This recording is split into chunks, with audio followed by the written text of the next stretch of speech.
Good morning from Sacred Space at Titania's Realm. It's 11:44 a.m. on the 27th of July 2025, and it's Sunday, and it's a glorious sunny day, but very, very windy and a bit cold. The wind's cold, the sun's out. So I haven't taken my handsome boys outside yet, but I've got them out free ranging on top of their cages. As you can see, little Bo's preening. He doesn't understand about coming out of his cage. I had to manually, physically carry him out and sit him on top there. So he doesn't understand the going out and the coming in, but oh well. He'll get used to the idea. I might just put some more newspaper down under his cage because poopykins. Trying to see where the newspaper is.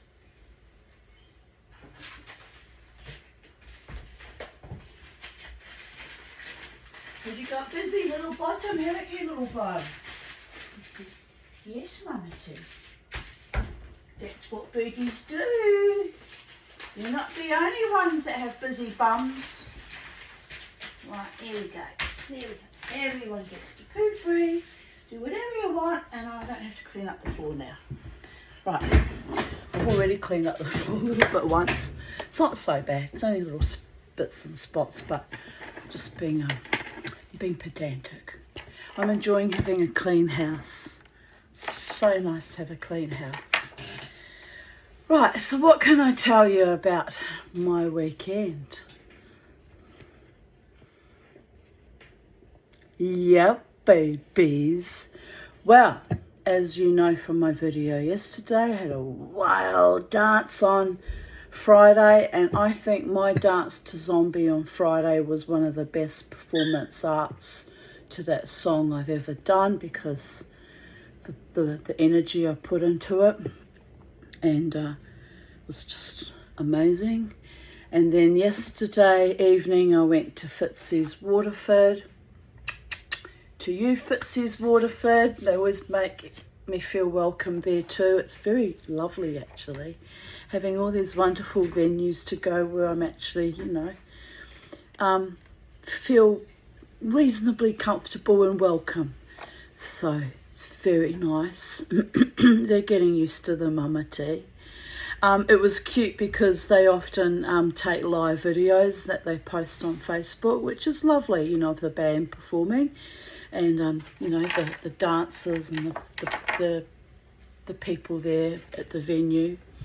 So the first video they took, I actually, because I was sort of standing on the corner of the stage, and I was sort of trying to avoid them actually. And so when they posted it a little bit later, all you could see was my fan as I'm fanning to the, gesticulate to the songs. And I thought, they missed out on filming me, but I thought that's okay, because I was being a little bit avoidant. So this morning when, I have to giggle about it. It's actually delightful, and I am happy about it. So this morning when I have to laugh. This morning when I woke up, there were not one but two, actually three videos. The one that I ably avoided, and two more. And the second live videos that someone in the club filmed got me. They got me on camera, on flagrant, strutting my stuff and waving my fan and dancing wildly. I don't know the name of the song. It goes, give it up now. Da, da, da, da, da, da, da, da, da, da. I don't even know the fucking name of the song. But anyway, I'm going off to it. And by this stage of the end, my hair's all sweaty because it was very hot in the club. They'd put the heaters on because it's winter, but steamy in there. So I'm all like, whoa! Anyway, and then whoever filmed got me a third time, but only from the back, because I put on my cardigan and my shawl was prepared to bolt, as I do at the end of, as soon as the music finishes. Not always, but usually leave straight away.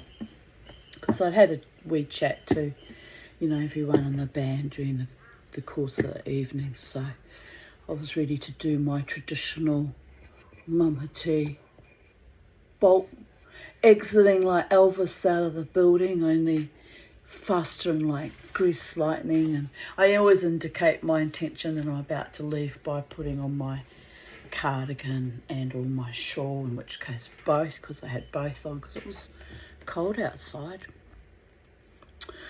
And I didn't know they were going to play Zombie as the last song, so I'd given up, and I was like, oh well, I'll just wait till the last song, whatever it is, finishes, and then I'll go. So they start playing Zombie, but I was up the back of the club. I wasn't in my traditional spot, you know, right in front of the band on the corner. So I was like, oh, bugger, don't get to do my full performance art to my favourite song. But anyway, I couldn't help myself. It's just a habit now of almost a lifetime, 14 years. So I moved like a leopard in the night, slinky malinkying around the back of the club. And then whoever was filming, like, kind of walked around. They must have been, you know, not following me personally, but moving around the back of the venue too. And anyway, they got me. They filmed me from behind. Oh, my hair looked nice with my flower in the hair. Oh, don't look too bad considering I was all sweaty and wild and carefree and, you know, in my wild mama tea berserker shamanic moshing vibe. Looked quite nice. Anyway, and then you see me, because I couldn't help myself, and I still have my glasses on. Oh, no, I took my glasses off because they go flying. And I'm holding them in my hand, but I'm doing like this. And they filmed me from behind doing my traditional zombie mosh. But it wasn't my full presentation, which I did on Friday, which was fucking amazing. I'm still a bit high from that, people of Earth. And but they got me. So I was like, oh. And then they went round, you know, to film the band from the other side, and I think they were trying to get me like front on facially as well, but I don't know who was filming. Actually, I didn't even see them filming. They were very surreptitious and very clever.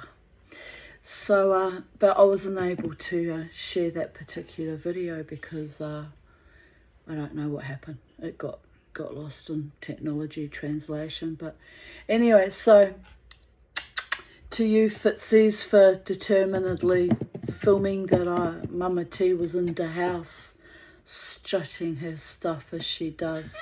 And you know, even though I was a bit camera shy. Oh, one of the women that had been dancing with me late, you know, in the third set, I was like hanging back a bit because actually, to be fair, I was fucking exhausted. I had just expressed all my energies. And then she came and she says to me, what are you doing standing there against the wall? She said, you're not a wallflower. I looked at her, I said, actually, darling, I've been dancing for 2 consecutive nights and it's a lot. I'm actually exhausted. She's like, oh, I hear you, honey. Come on. And off we went again. Oh, I didn't catch her name, but she was a lovely woman, she and her sister. She told me her sister's moving 8 hours somewhere way out west, and she's going to miss her. And I thought that was lovely. She shared with me, you know, how she loves her sister and how close they are. It's like, it's hard when you lose family because they're, you know, they're moving on with their life and starting a new job and a new relationship. But she said she was happy for her sister because she actually picked the man for her. She said he's a lovely man, and I told my sister, if you don't grab him, I will. And I laughed. It's something sisters would say, isn't it? Very sweet. Anyway, heartfelt and genuine and authentic and sweet and loving. And that's been the theme of my weekend. all weekend, and I got to see my friend Jared, well, really my adopted brother's, Jared's new little apartment that he's moved into, and it was very nice, and I'm happy that he's got somewhere nice and he's settled, and he's working so hard, and he's working today, can you believe it? So he works on the weekends now. I guess it's extra, you know, what is it, time and a half, or I don't know. I don't know what wages paid these days, because I'm out of that scene for so many years. But anyway, he's doing well, and I'm happy for him too, and I'm doing well in my own little small, strange, berserker, Viking, witchy, Jewish, Mama T ways, and life's pretty bloody awesome, quite frankly. Pretty awesome indeed. Had a backslide with my breathing though. Ooh, my eyeballs. 1.6 events, that means how many times you stop breathing. Just still good, but it was a bit of a backslide because I'd got down during the week to 0.5 and 0.6. So I think my body was just tired. Apparently when my body's tired, it doesn't breathe. It's any excuse to not breathe, am I right? Well, here I am. Bing, bam, boom, baby. Back in the room for another glorious sunny Sunday, and happy as a piglet in mud, and living my best life, even though breathing is negligible. Shh. Don't tell the Tanya. She'll have to throw a tantrum and fight death off as she does every night and every day. I tell you what, if I could have a PhD in fending off death, or if I got paid for that, I'd be a multi-fucking millionaire by now. Anyway, life, death, life. Choose life, choose joy, choose the people who genuinely care about you and love you. And if there's no one to genuinely care about you and love you, as has happened often in my lifetime, choose yourself and just allow the right circumstances and the right people to gradually flow like a swallow murmuration back into your life. Life dreaming, life streaming, and be happy, be healthy, be fully conscious, be grateful for each day that the gods gift us and allow us, and love the ones you're with. He's gone cold again, damn it. But anyway, so I thought I would continue with part 5 of the mythic journey. Rites of passage, and the detail on the opposing page is Charon, C-H-A-R-O-N, Charon or Charon. Depends if you want to put a French or a Spanish twist on it. By the gods. Well, I'll never be a cunning linguist, will I? I struggle with all these little pronunciations, but it's part of my charm, failing magnificently as I do. Charon, by Joachim Patenier, which sounds French.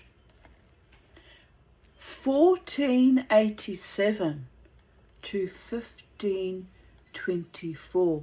Can you imagine that we're about to look at a painting made by someone in the late Middle Ages, early Renaissance?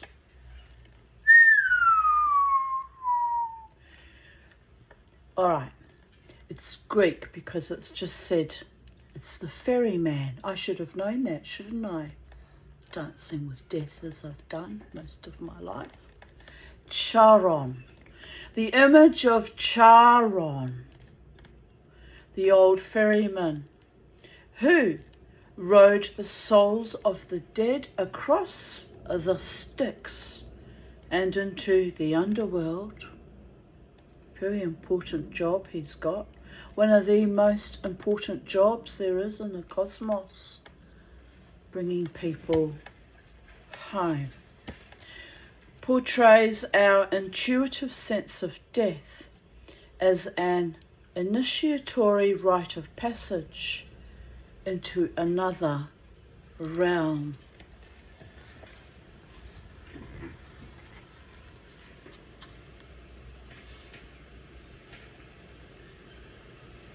It's a beautiful painting. It would help if we had a bit more light. We'll turn it.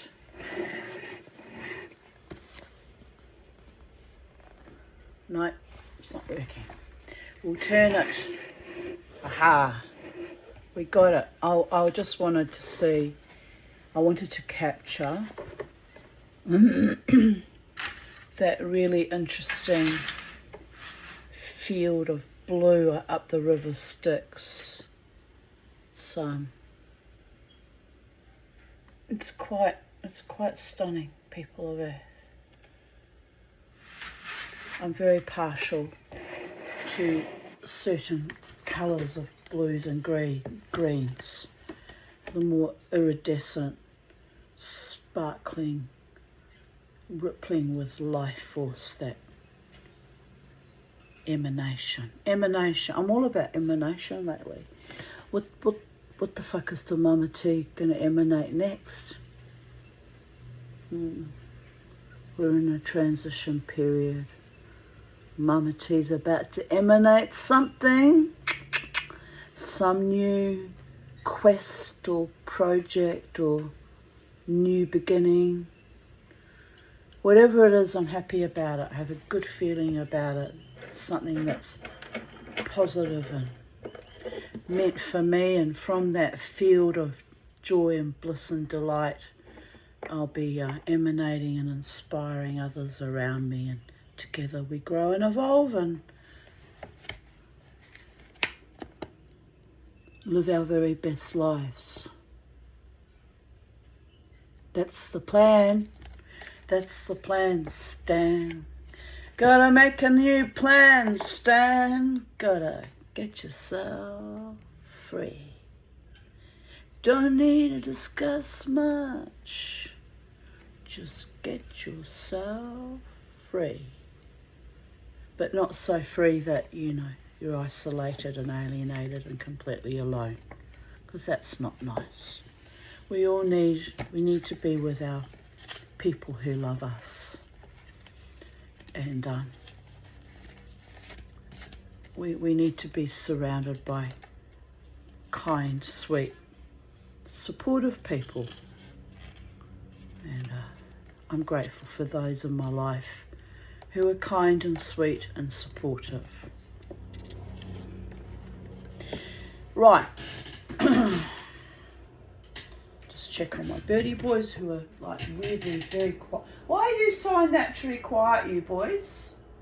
This is a house of bliss and joy and delight and magic and awe and wonder and mystery and lots of talky. The Tanya lives here. Right, they'll Twitter later. The great can't even pronounce that word. The great conundrums of life, the mystery of human suffering, the quest for a sense of deeper or higher reality. Come on, Brian, go down, by the gods, stuck.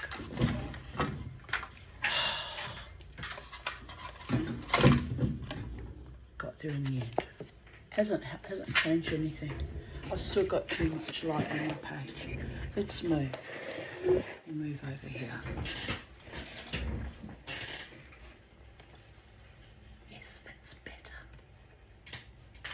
Where was I? The quest for a sense of deeper or higher reality, the enigma of death, have occupied philosophical, theological, and psychological thought for many centuries.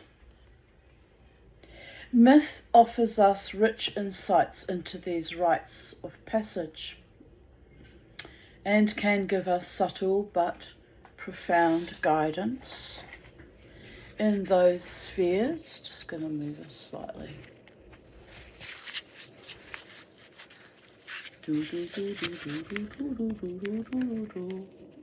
No, can't get it right today. Am I being a perfectionist, or is it just one of those days where the mama struggles to get things right? Let's start that sentence again, people of Earth. I'm sorry. I'm jittery and twittery and rambunctious and fucking energised. It's because of the wild dance. That's what it is. Like a cat on a hot tin roof. But not sexually, you understand. Just revivified. Zombies who get revivified can be a bit bouncy and a bit intense, you know, because there were long decades when we were the living dead. Just say. Myth offers us rich insights into these rites of passage and can give us subtle but profound guidance in those spheres of life where we are confronted with the unanswerable. Human beings may grow and be enriched through such critical junctures in their lives, but it is not always easy to find the elusive glimpse of meaning. There you are, my boy. Which can allow us to make something constructive out of frustrating or painful experiences. By the gods. By Joves, with 30 years of therapy, to my worthy doctors, I did it though. Instead, we may become disillusioned and even bitter because we have failed to understand the deeper levels and potential inherent in such difficult crossroads in life. Because life's mysteries are paradoxical. Mythic tales about the encounter with those powers greater than ourselves can give us a broader and more inclusive vision than the more didactic answers of science or even conventional religious teaching. You sound like you're saying meow like a pussycat. Meow? Meow? Did you used to be owned by a pussycat, Kermie? Mama T was. She's been owned by many, many cats in her day. I actually miss having a cat. I was very tempted to adopt Sunny, but honestly, this is a very, very full, this bedroom at any rate is a very full bedroom with birdies. I could have made room for the cat though. The cat could have had the rest of the house and snuggled in bed with the Mama T at night. I miss having a cat. But it's another added expense, and actually it's not the cat and the expense of feeding and all that part, cat litter dragging home and all that heavy work. It's the fucking vets that fill me with terror. Really do. So, even taking in the little birdies is a bit of a risk, wasn't it? Fucking can't trust in doctors, most doctors, I trust my psychiatrist with my life, literally, but can't trust in most doctors, scientists, or even vets these days. Very, very systemically abusive they are. Sad but true. Sad but true. Anyway. Happy thoughts. Here's my beautiful boys. Quietly living their best lives. As they should.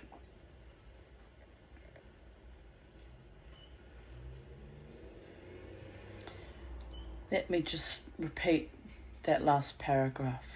There is great strength to be found in the human soul, but it is often called into being only by the realization that there is a meaning, if not an answer, embedded in that which we find most baffling in life.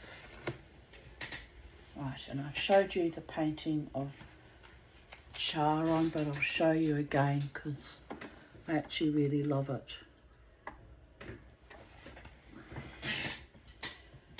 Such a long, long time ago, such great arts were created. Amazing.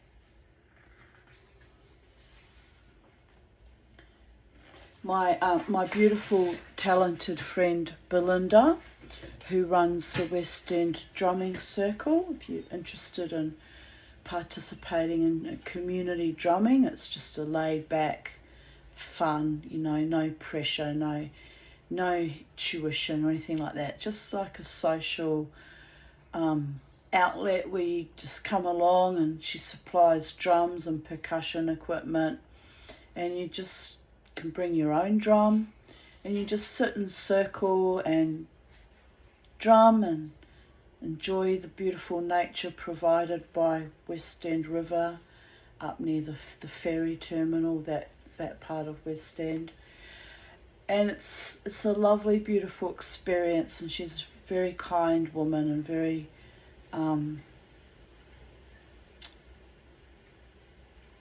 yes, it's a very soul-nourishing experience, the drumming circle.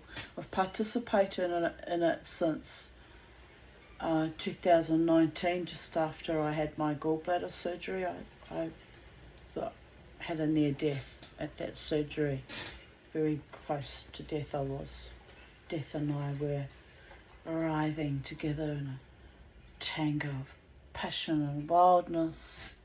I was following some red thread, like a child following a red ribbon floating in the cosmos, and realised that I hadn't inhaled, and freaked out that I'd died, and not sure what the red ribbon symbology represented, although in Native American lore the red ribbon flowing like that probably represents the red road, the path of a peaceful warrior following, our destiny and our desires and our little missions in life. Anyway, I was vomited back to earth by the gods at that event, and I thought, well, I've nearly died yet again. It's the second time in 4 years, because I had the suicide attempt in 2015 in August.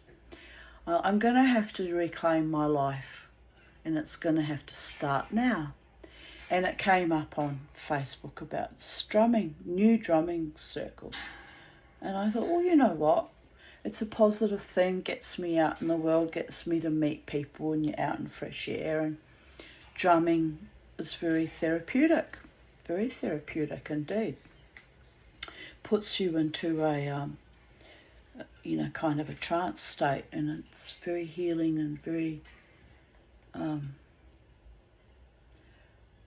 I can't think of the word, opens up your creativity actually.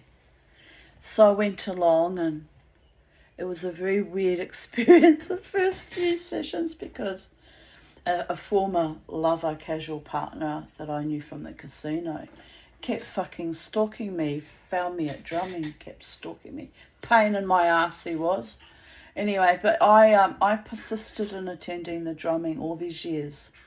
Anyway, my beautiful Belinda's thinking about folding it up because she hasn't had enough support.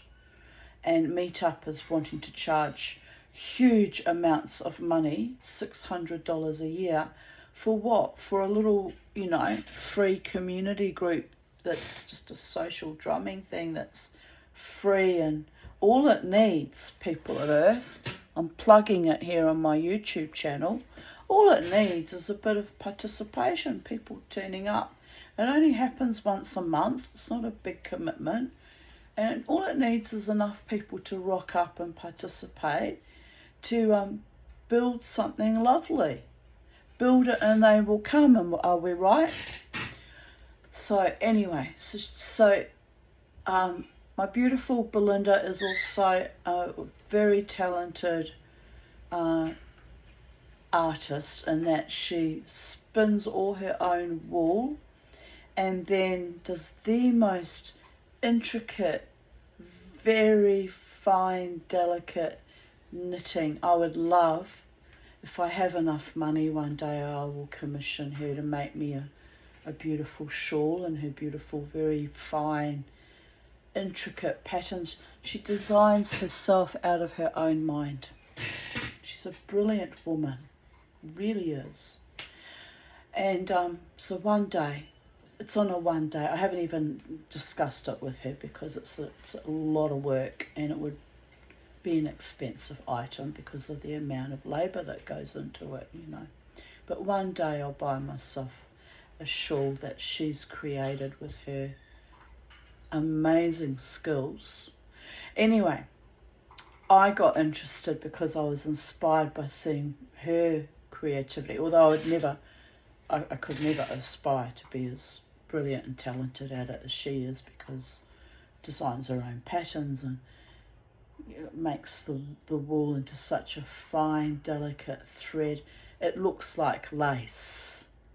It's amazing. She actually, if you get a chance to go to the Eka here in Brisbane, they have an exhibition of arts and crafts, but also all the farmers come from all over Queensland to have this huge exhibition once a year.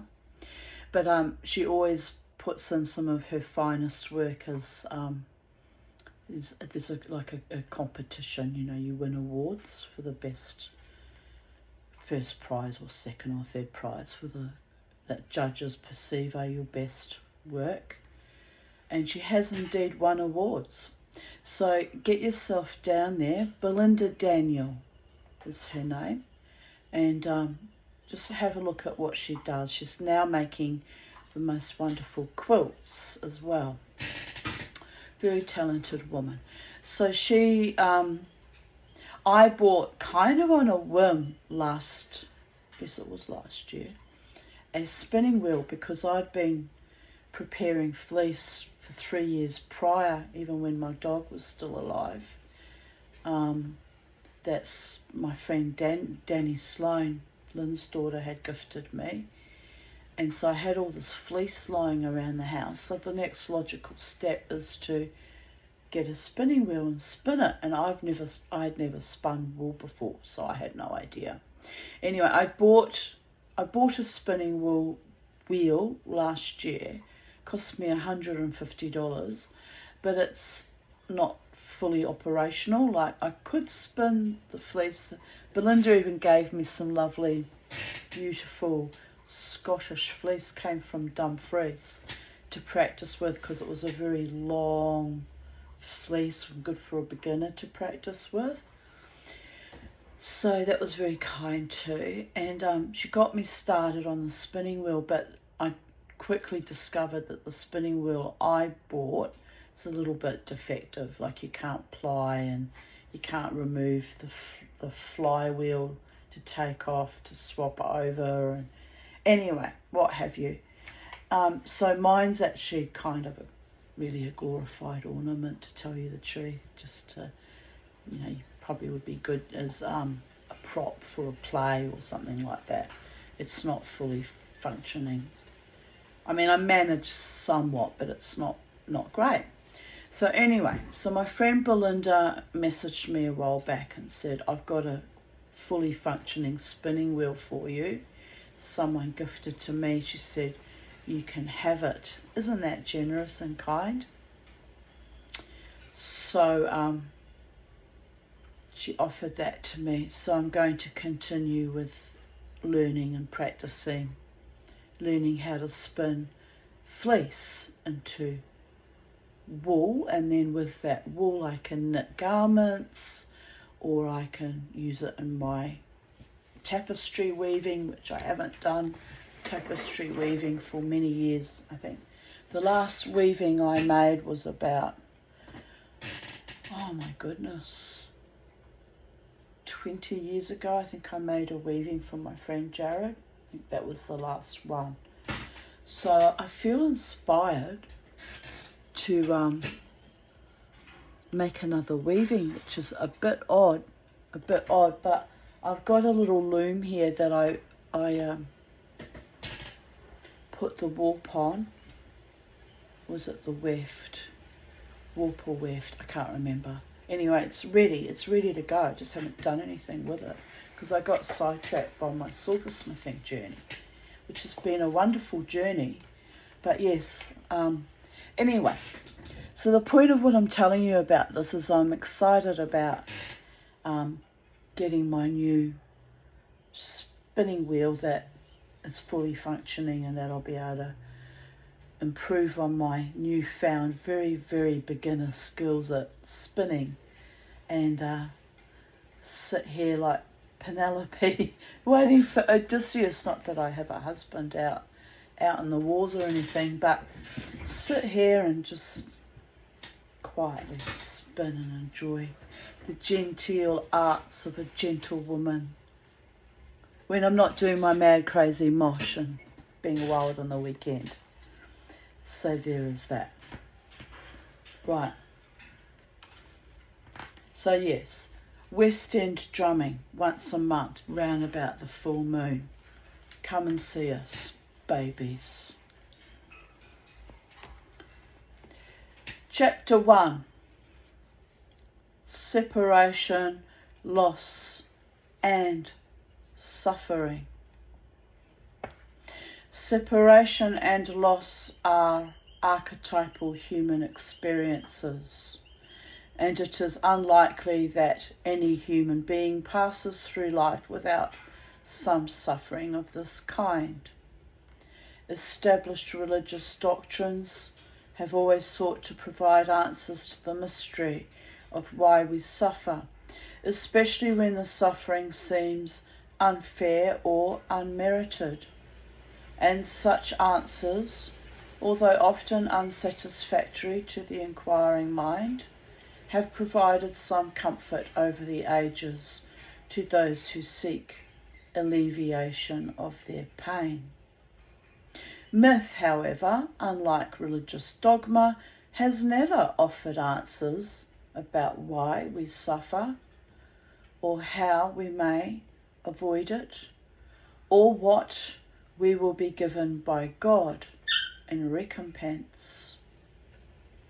On the other hand, the transformative effect of suffering may be glimpsed in many myths, suggesting that some deeper purpose or function lies embedded in those experiences which cause us the greatest pain.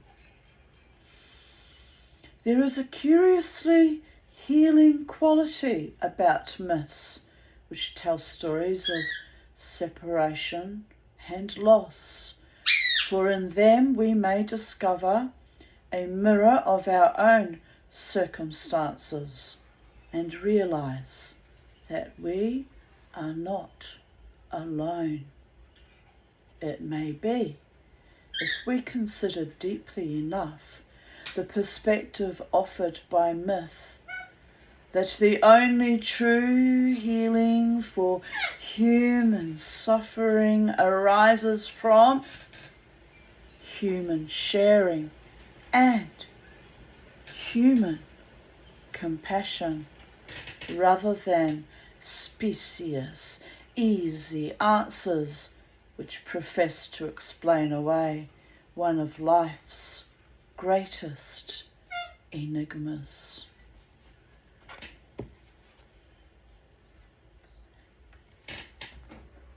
What you doing, handsome boy? You my beautiful boy? You're such a beautiful boy. I wish you could come and sit on my shoulder like Charlie used to do. But you bit me when he bit me on the shoulder one time. Like, I get why he did it. He was a bit scared. I was trying to walk through the hall with him when he was newly here, you know. He didn't really know me. So he bit down on my shoulder, and his beak is so sharp and so enormous. It was like being stabbed by a hypodermic fucking needle, and I was just like, I kind of went into a bit of shock. But I wasn't angry with him because he was like protecting his own little space and body autonomy. Weren't you, my little Kermie? And my little bow. Oh, I'm waiting for them to fall in love with the mama too. Do you think it will ever happen? Like all the men in my life, it just may not happen, darlings. But anyway, I mean, you have to laugh, don't you? It's all a bit insane, really, the whole thing. I'm lovable and sweet. I am. I've got my own charm at times. Some of you know about my own charm. Right, my handsome boys. I'm going to do it like that so we can keep an eye on the boys while I read. Position myself with my head in the middle so they look like my crowning glory, my sweet, my babies, my darlings. Do you see how dancing wildly for 2 nights makes me a bit high? It's exhaustion. It's exhaustion. But I'm happy. I'm happily exhausted. I've moved my body. I've moved my short fat habit body. Habit. Did I say habit? I meant hobbit. My short fat hobbit body has been moved this weekend in good, healthy, platonic, respectful ways, you understand how it should be. Right, my little snooks. Bye. Bye. It's so weird having another bow in the house. I can see you. You're very, very cute. You're adorable. You're my little babies. You excited now? Did I stir you up? You're all excited now? What are we going to do about that? We're all excited. All right, calm your farm, Tanya Aarons.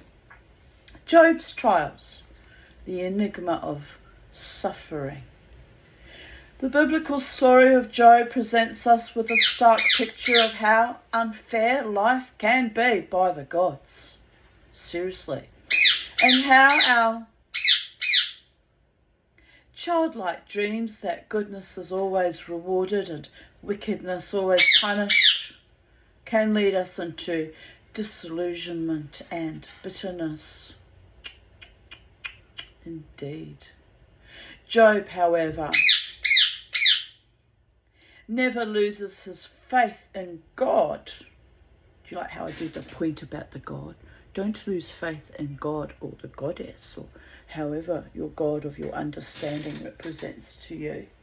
Don't lose that faith in the omniverse. It's hard not to sometimes.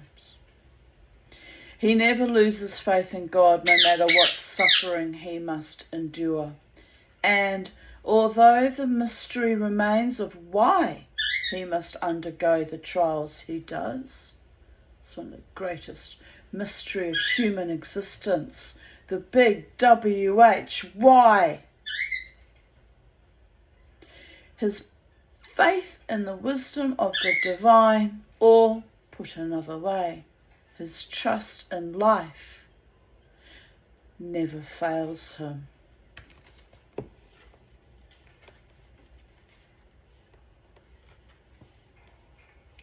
There was a man in the land of Uz, whose name was Job. and he was perfect and upright and feared God and eschewed evil. That means avoided evil or rejected evil, or cast out evil. Just kept his head down and his tuchus up and tried to do right by people and hope that they would do right by him. Are we right, people of earth?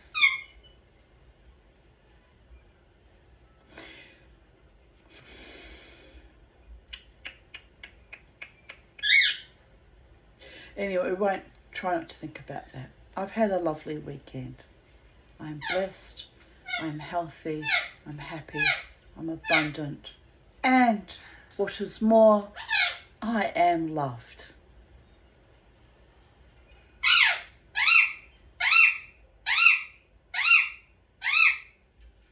And so says Kermie.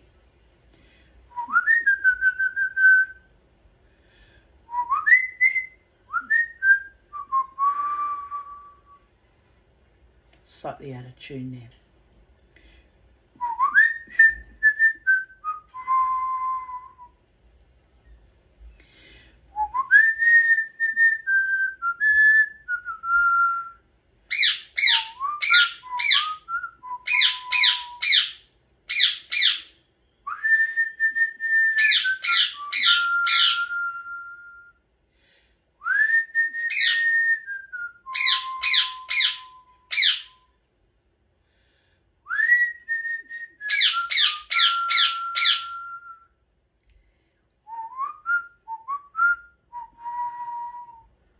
Do you love how they listen? Like little Bo's like. He's going to come out with it one day, that little one, because he takes it on board. He's listening and incorporating that. Aren't you, little Bo? He says, tell her she's dreaming, jousting sticks, $25. I know. I'm the psychedelic dreamer. It's what I do best. It's another one of my charms. Can you believe I do all this without drugs? I don't know how I do it either. Trust me on that. It's a gift from the gods. Didn't dream last night, I don't think. I had intense dreams yesterday morning. Ooh. Very, very vivid. It was like living another life in another dimension. Probably it's what I'm doing. It's probably why I'm chronically tired in this one. I'm so busy in all the other dimensions. And they send me back into this body and I've got to slap on some more chocolate and wibble wobble my way through life. Am I right? Formidable. Right. He eschewed evil. By that they meant he was a decent human being. He had 7 sons and 3 daughters. That's 10 children. And he was a wealthy man with many animals and a very great household. Indeed, he was the greatest of all the men of the East.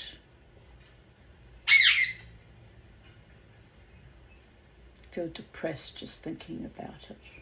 I really do. But Job's prosperity and comfort were doomed to come to an end. Too many evil eyes, too much envy and spite. Oh, that's a malignancy worse than fucking cancer, people of earth. People who don't wish you well, don't want you to thrive and try and keep you back and hold you down and crush and destroy you for what? For standing up and being counted and striving to live your best life and love yourself and love your family and your friends and your community and your tribe and life itself. It's enough to get you killed, people of earth. Ask me how I fucking know. By the gods. Filthy they were. So Job and I kind of a little bit simpatico. Although my children weren't murdered. Blessed be to the Holy One. He spared me that fate, but the estrangement is a kind of a death too, people of earth. A seeping, painful wound. I want to cry when I think about it, but Mama T's cried oceans, and it's hard to extract tears from me now. Scotty Baby was the last one that made me cry. The last one. Shame. Anyway, but Job's prosperity and comfort were doomed to come to an end. One day the angels presented themselves before the throne of God, and Satan was with him. When the Lord asked him whence he had come, Satan said, I have been wandering across the face of the earth, observing what takes place there. And the Lord said to Satan, have you seen my servant Job during the course of your travels? There is none like him on all the earth, a perfect and an upright man, one who fears God and eschews evil. Then Satan said, does Job fear God for nothing? You have protected and blessed him. But put forth your hand now and take away all that he has, and he will curse you to your face.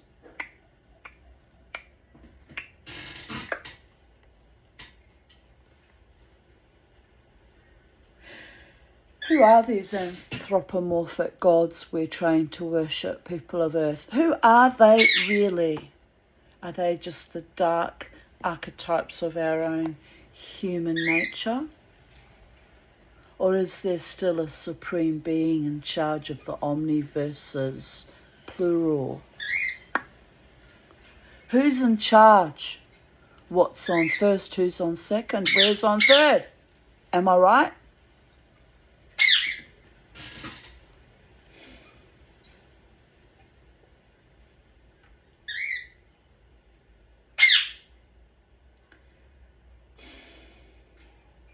The Lord was stung by his reply and said to Satan, very well then, test him. All that he has is in your power. Gives a whole new meaning to what a friend we have in Jesus, by the way. Don't put your faith in avatars too much, because when they test you, it's destructive. It's very destructive, and only a very powerful and determined soul comes back from that brink. Ask me how I know.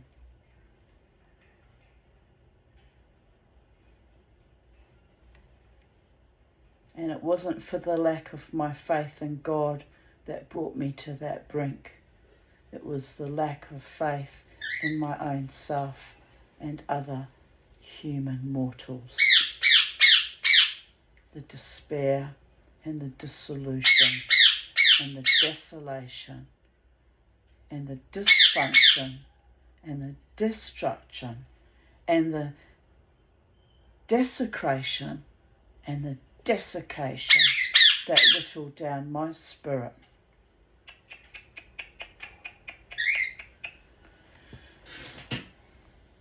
And now the Tanya is back. Thank you to my enemies for reminding me of who I really am. There's a song about that was running through my head when I woke up.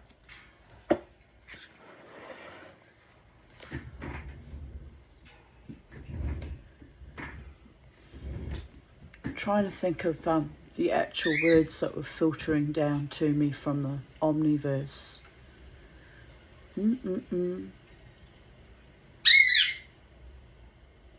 Never knew something. Anyway, Google it. I'll attach it to this video. Remind me of who I really am. It's one of my favourite songs. You think I can think of the words now? It's like I have a veil of forgetfulness. It just blanks me out. But it was with me this morning. I sat up and took notice. This is how you remind me of who I really am. This is how you remind me. It's actually about an alcoholic hitting rock bottom and climbing up. Well, Mama T was never an alcoholic, but I hit rock bottom many times. Not always by my own doing, but by other people's evil and viciousness, up to and including my original family of origin.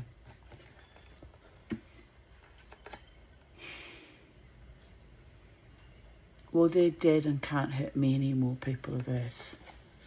And woe betide anyone else who goes out of their way to hurt me, because after so many near deaths, the gods simply won't allow it.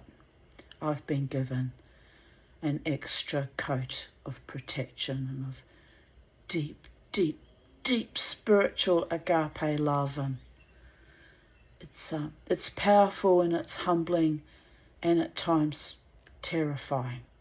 Trust me on that one.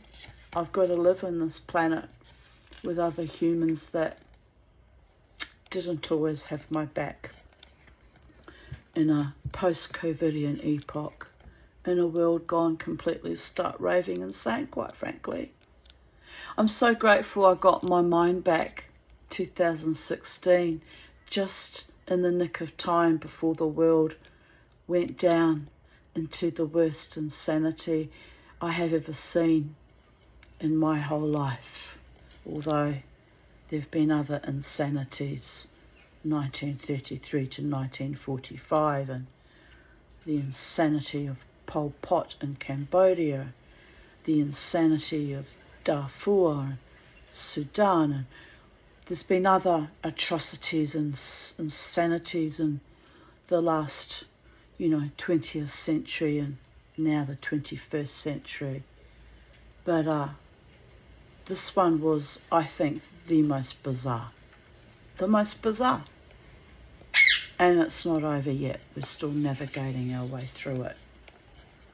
So bear with me while I hold myself together and remind you to hold yourselves together and find your vibe, find your tribe, take courage.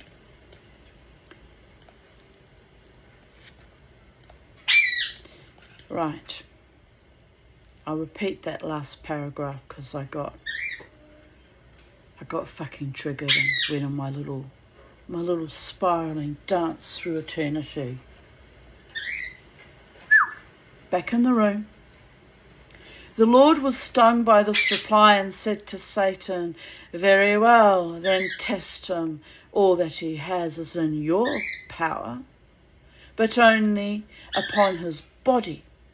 Do not put forth your hand." And with great satisfaction, Satan went from the presence of God. This implies that they were rivals and tricksters and kind of best friends. Satan and God are one,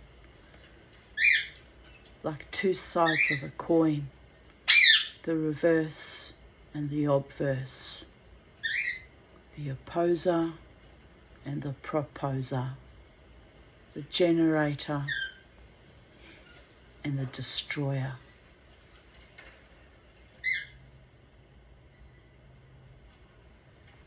Then misfortune began to strike Job.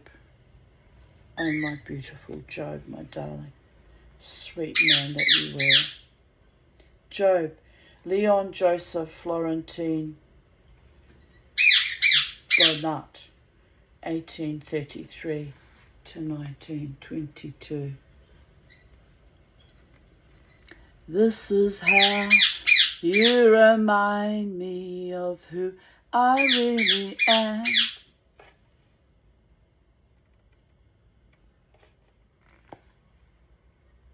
I'm quite serious, not being the least bit sardonic, people of Earth.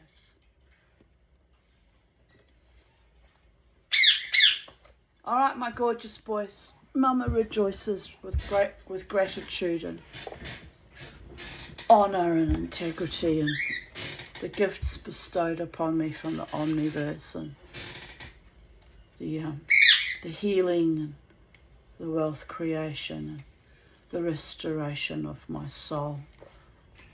Here he comes. Are you coming to see the Mama T? Are you? Kimmy?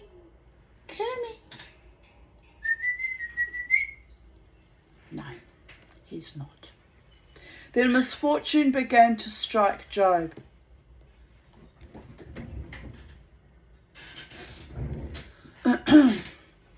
His oxen and asses and camels were stolen, his servants were slain, and a fire fell from heaven and consumed all his sheep. What? Sounds like a meteor landing, doesn't it? Then his sons and daughters were all killed when a great wind struck the house in which they were eating and drinking. Sounds like a cyclone or a tornado or a hurricane. Then Job tore his mantle and shaved his head and threw himself down upon the ground. He said, "Naked I came from my mother's womb, and naked shall I return thither. The Lord gave, and the Lord has taken away. Blessed be the name of the Lord." Imagine you've lost all your children, all your wealth, all your oxen and asses and camels. Your servants have all been murdered, but you still bless Creator, the Ein Sof, or the Lord. Imagine. Mama T wouldn't be so obliging. She'd be throwing a fucking epic shamanic dance out in the backyard. The fury would be astonishing. But here's the peculiar thing.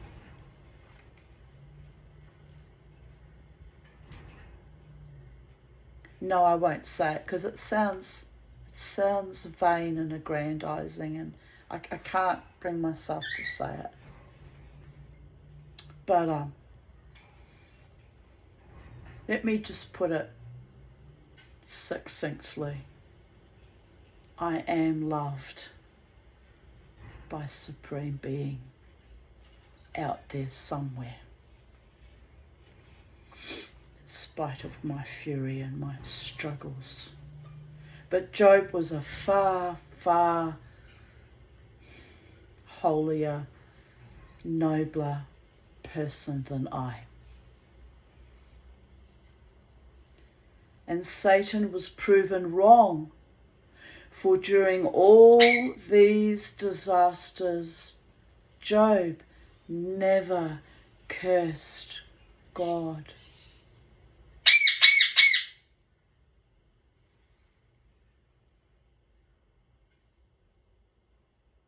Then Satan came again before the Lord, and the Lord said, "Am I not proven right about my servant Job?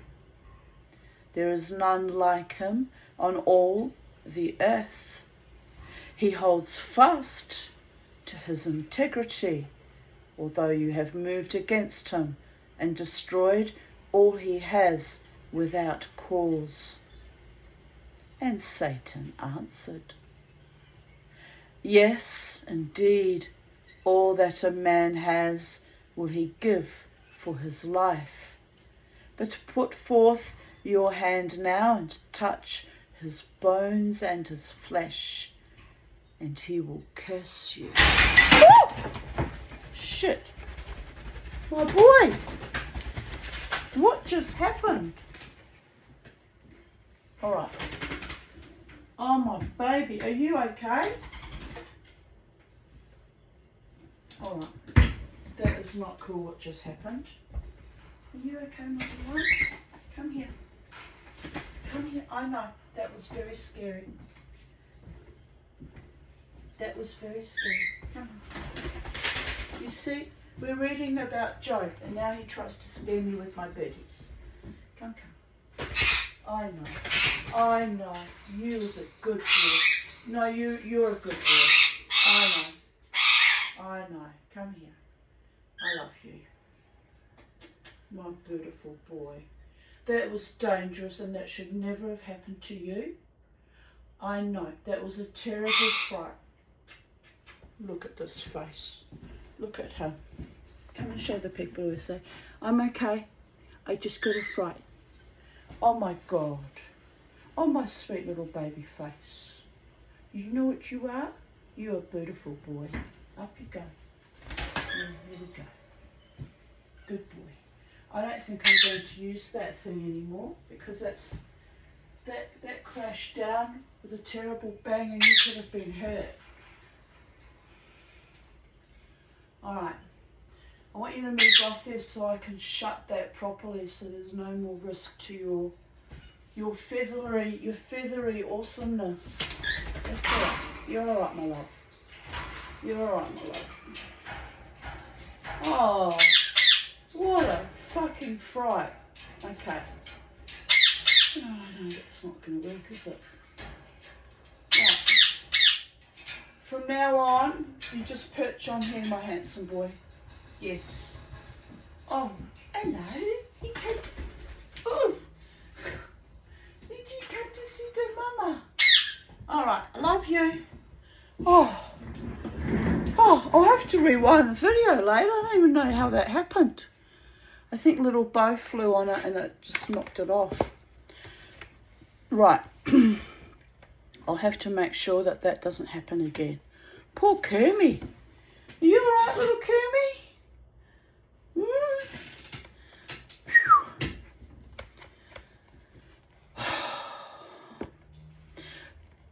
Blessed be the Lord, the true judge. Thankfully, neither of them were actually hurt.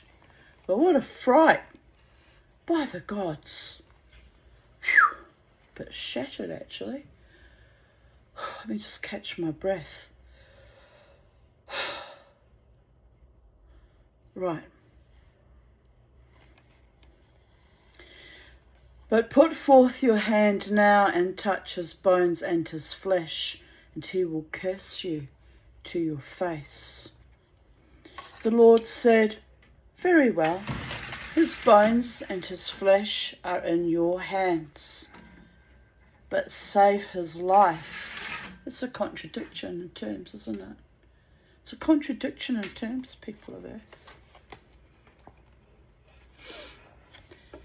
And Satan answered, Yes, indeed. All that a man has will he give for his life. But put forth... Oh, no, I've read that. Sorry. Right, let us start again.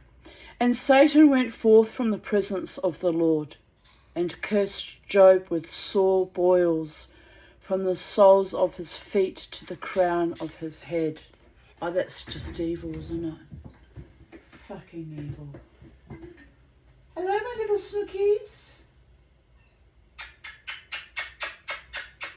Kermie. Kermie. Come on. Come on, my beautiful boy. Yes, come on. You are such a good boy.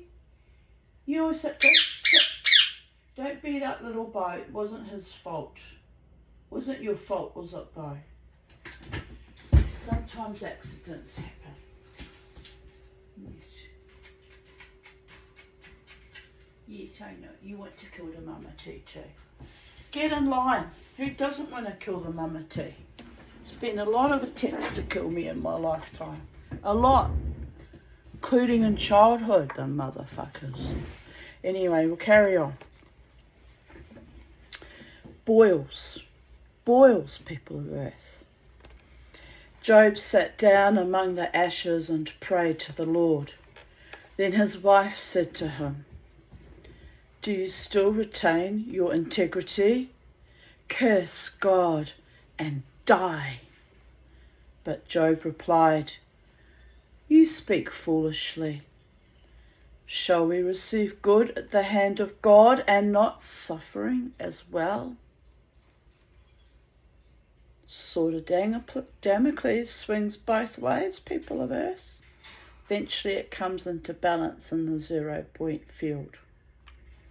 In my case, probably only when I transition for real, but... You okay, my little boys? Come on. Come on, handsome boy. You're my handsome boy.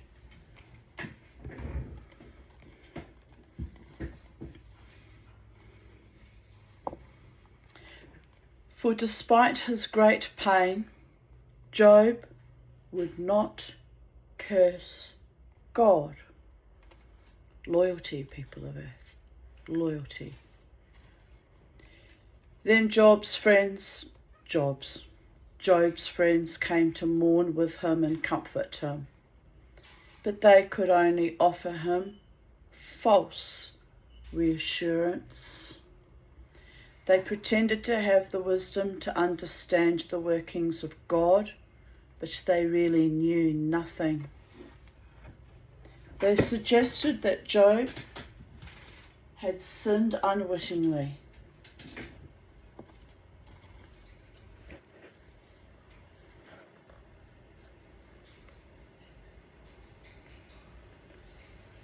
He's all right. Just got a fright. They suggested that Job had sinned unwittingly and drawn punishment down on his head, or that God was testing him and would eventually reward him. Their words brought Job no comfort, only sorrow. But the Lord was angry at these men's specious words and spoke to Job out of the whirlwind and said, "Who are these who offer counsel without knowledge? What do they or you know of the power of God?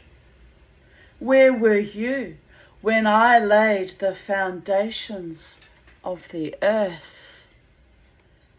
Do you know the ordinances of heaven?" And many more questions like these did the Lord ask of Job. Which is interesting because he's kind of treating him like an equal there. Kinda.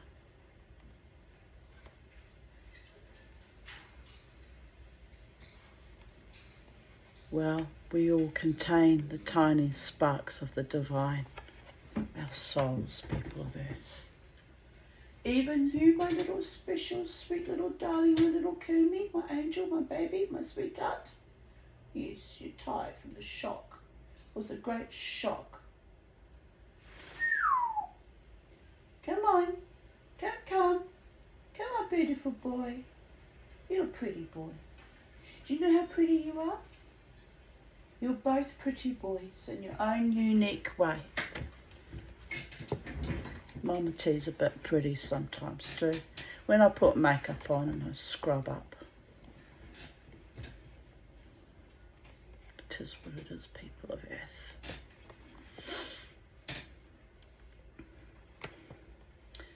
Then Job said, "What shall I answer? I will lay my hand over my mouth, and I will say no more." Then the Lord gave back to Job as much as he had had before Satan had destroyed all he possessed. It's true, you know, the Lord gives, the Lord takes away. But very often, if you're fortunate and blessed and you wait long enough, the Lord returns to you all that was taken from you by others' envy and evil and spite. It may not come to you as physical wealth either. It may be a great spiritual wealth that shines into eternity like a reflecting diamond. Diamonds on the soles of your shoes at Diamond Street, am I right? Oh, you have to laugh. Oh, well, we have a bit of fun, don't we, people of Earth? We do. Just gotta laugh. Laughter is the best medicine of all. Sometimes the best revenge too. She who laughs last, laughs best, laughs longest, laughs loudest, and laughs the most joyously of all. My sweet little babies, my darlings, my sweethearts that thought they could destroy me over and over and over again. Fools.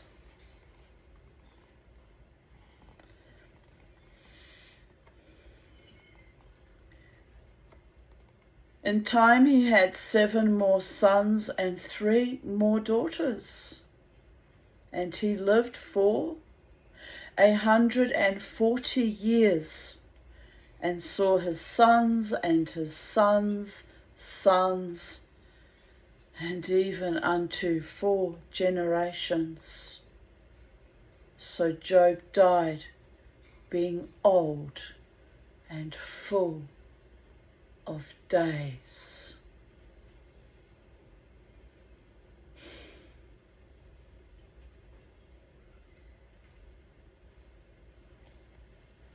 Commentary.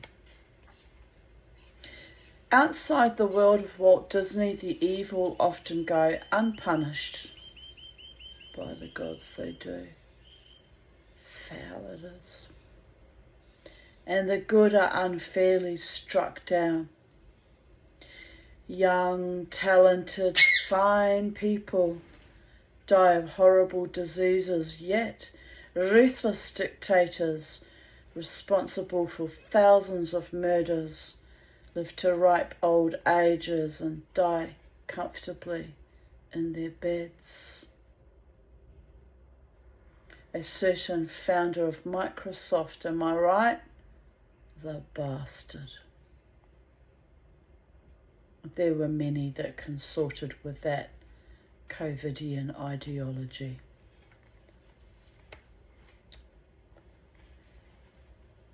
This stark dimension of life has, and bear in mind this book was written in 1999. It's a timely reminder. Came to me as a gift to remind me. Be ready, be awake, be aware, be ready, Mama T.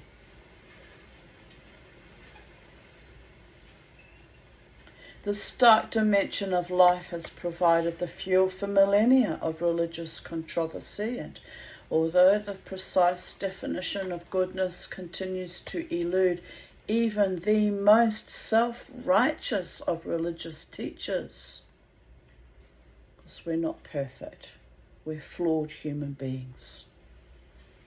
We humans persist in hoping that if we could only discover the formula, we would escape life's vicissitudes.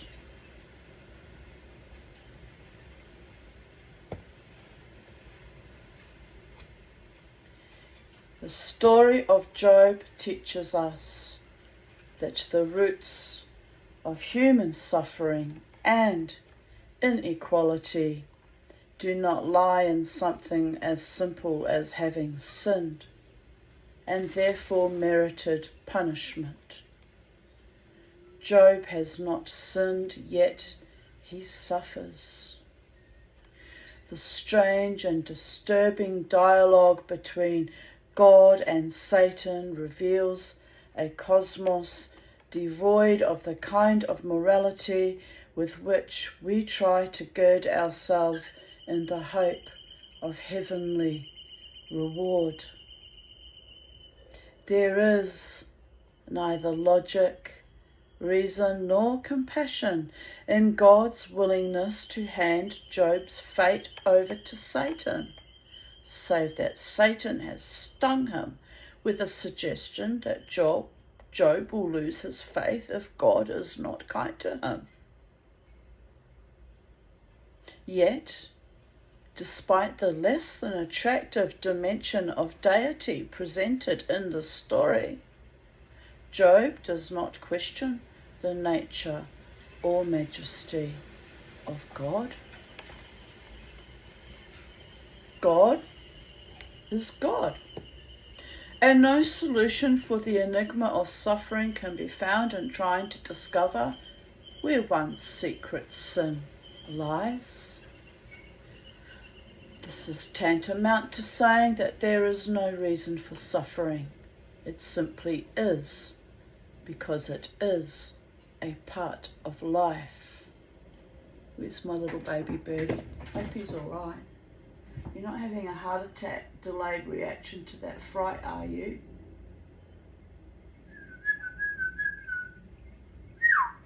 Kermie. When we finish the stories, we're going to go in the garden, handsome boy. We are. We're going to go out in the garden in the sunshine. This is a hard pill to swallow for those brought up on the idea of a Santa Claus-like God, and it requires a humility before life's mysteries, which may only be found through pain, loss, deep questioning, and an acceptance of reality as it is. Job's friends mean well, as do most of us, yet they can offer only shallow interpretations, which do not deeply touch the suffering individual. At such moments, the well-intentioned words of friends and counsellors may give us little, if they are spoken in an attempt by these helpful souls to diffuse their own fear of pain by trying to silence our pain. Mourning has its own laws and timing, and the only real comfort may lie in silence and the capacity to simply be with those who are suffering. We insult others in our efforts to come up with simple solutions or promises of future reward in return for present suffering. And this story tells us that we also insult the divine when we try to provide human answers for cosmic mysteries.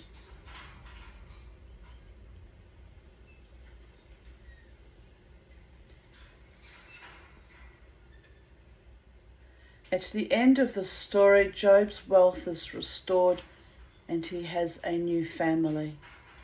His deceased children do not, however, rise from the dead, and it is clear that even God cannot undo what has been done.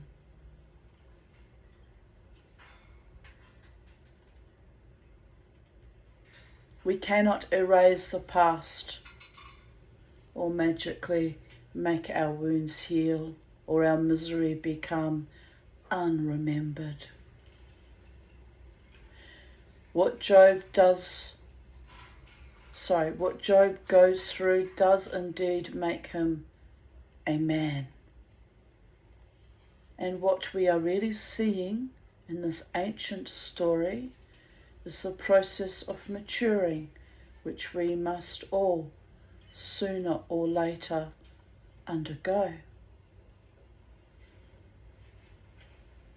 We may not suffer the kind of extreme tragedies that afflict Job. Oh dear goddess.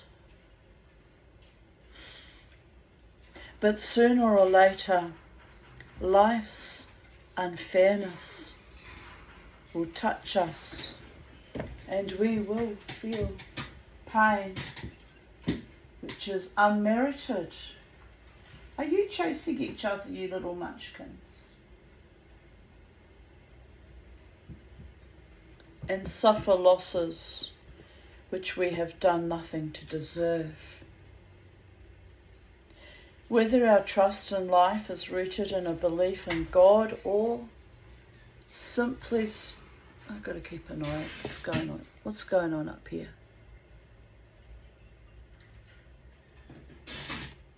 Or simply springs from faith in human potential. Job's tale teaches us that we must somehow find this trust without rational explanations or promises of eventual reward. He's attacking him, isn't he? Right, that's it. You're going to be separated, boys. You're going to be separated, Kermie. I know, you had a dreadful fright, but don't take it out on little Bo. He didn't do it. Not willingly, anyway. The stupid perch fell down because it's loose. Mama T didn't have it on, strongly enough. If anyone, it's my fault. It's my fault you had a near fucking death experience by the gods.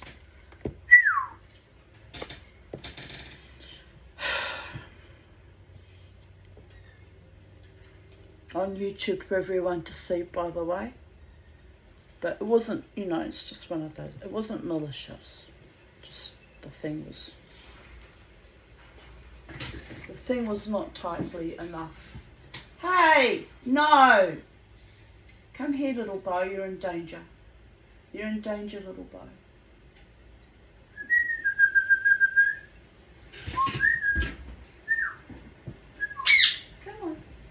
He's saying, hey, you live in dangerously, it's sacred space.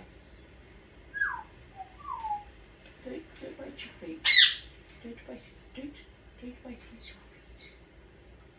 Good boy. Oh, we're all going quietly mad here, aren't we? We're all going quietly mad, people of Earth. Right.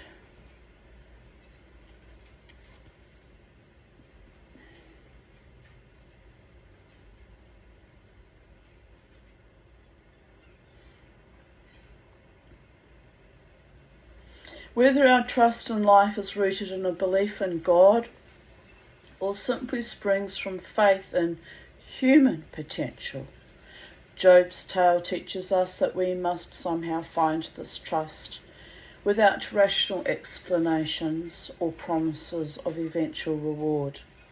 Only then are we restored to ourselves and can find the strength to renew our lives after suffering and loss. Indeed. Sometimes things just are. There's not a damn thing you can do about it. Like trickster wannabe lovers, former friends, playing games with Mama T's heart and life. It's evil and it was cruel, but I'm over it now. Sorta, kinda. Why did he do that? Don't know. Makes no sense to my mind. But anyway, Mother Hydra's babies. That's all I've got to say about that. I'll blame everything on that. Got to have something to blame. Don't we, Kermie?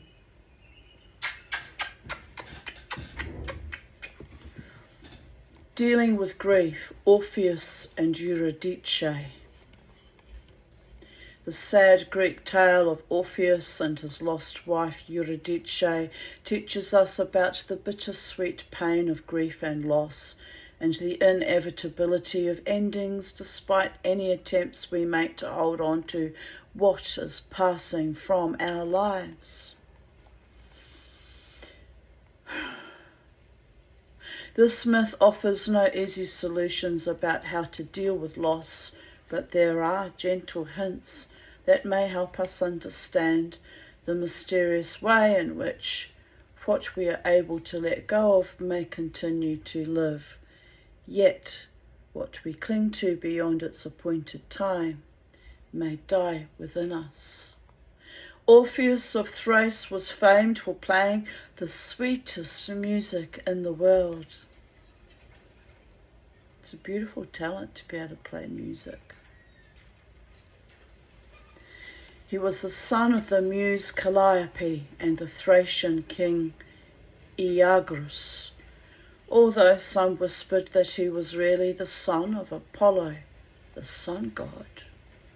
His skill on the golden lyre, which had been given to him by Apollo, was so enchanting that even rushing streams stood still to listen, and rocks and trees would uproot themselves to follow his exquisite music.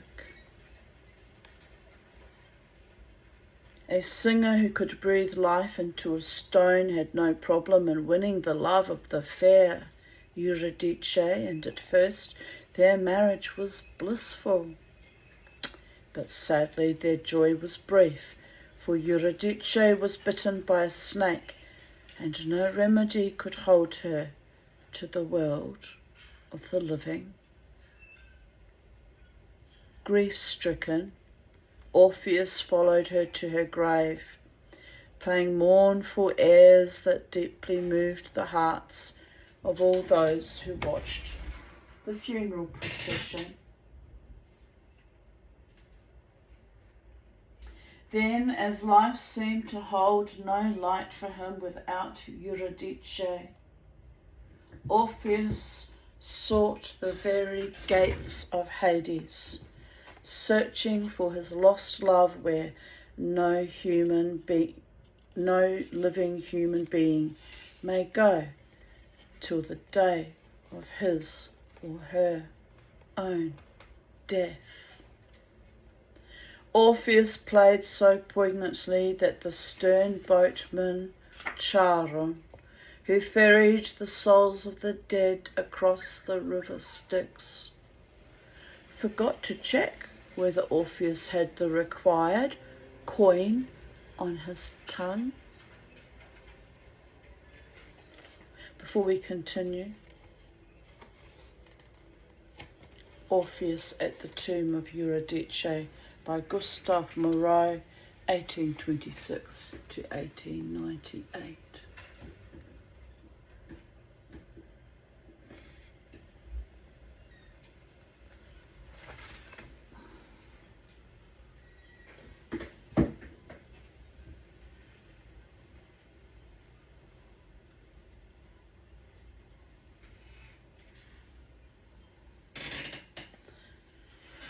Enchanted by the magical notes, the old boatman rowed the singer unquestioningly across the black river which divides the sunlit world from the cold realms of Hades. So moving were the notes from Orpheus's golden lyre that the iron bars of the gates of death slid back of their own accord, and Cerberus, the three-headed dog who guards death's gloomy portals, sank down without even baring his teeth, rendered docile by the soothing music. What do they say? Music soothes the savage beast.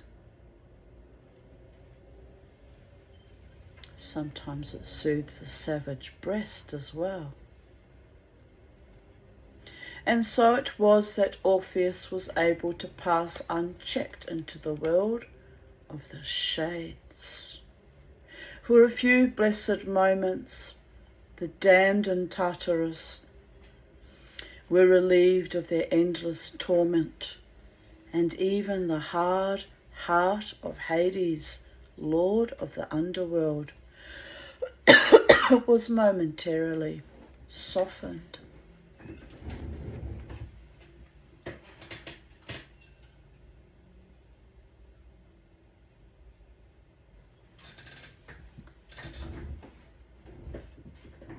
They're okay, aren't they? They're okay. Sweet little baby boys. My sweet little baby boys. Yes.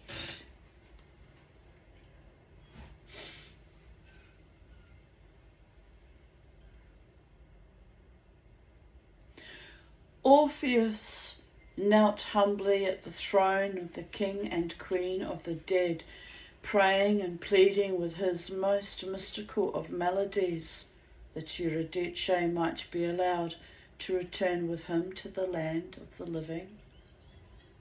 Persephone, mistress of the underworld, whispered a word in her husband's ear, and the lyre of Orpheus was interrupted by a deep, hollow voice.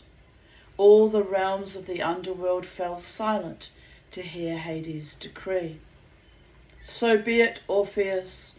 Return to the world above, and Eurydice shall follow you as your shadow.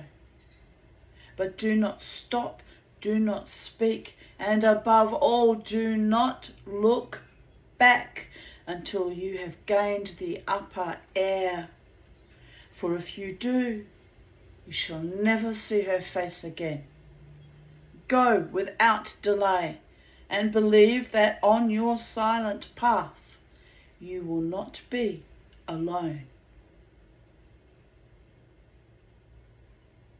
Orpheus, in awe and gratitude, turned his back on death's throne and made his way through the chill gloom towards the faint glimmer of light that marked the path to the daylight world. He proceeded through the silent halls, his own footsteps echoing dreadfully as he hurried towards the light that shone more and more clearly as he neared his destination. Then, just as he was about to step into the light, he was afflicted with agonizing doubt. What if Hades had tricked him? What if Eurydice was not really behind him? He could not help himself. He turned around, and as he did, he saw Eurydice fading away, arms outstretched, beseechingly, dying for a second time.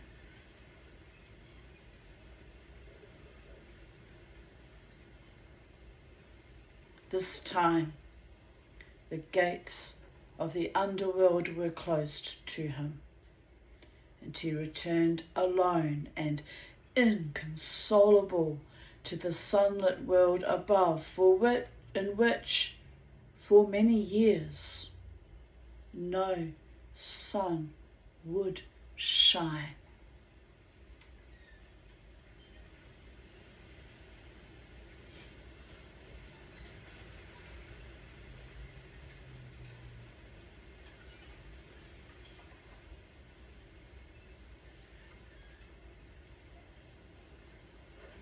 In time, Orpheus became a priest, teaching the mysteries of life and death. and preaching the evil of sacrificial murder to the men of Thrace. He brought joy to many through his music, and he healed and comforted many more. Yet he could not heal himself of his despair, because he had lost his one chance of cheating death. His own death was violent, for the god Dionysus resented a mortal receiving the worship and adoration befitting a deity. Dionysus's mad female followers tore Orpheus limb from limb, and the Muses buried his broken body at the foot of Mount Olympus, where the nightingales are said to sing more sweetly than anywhere else in the world. Commentary. The myth of Orpheus strikes a deep chord in us.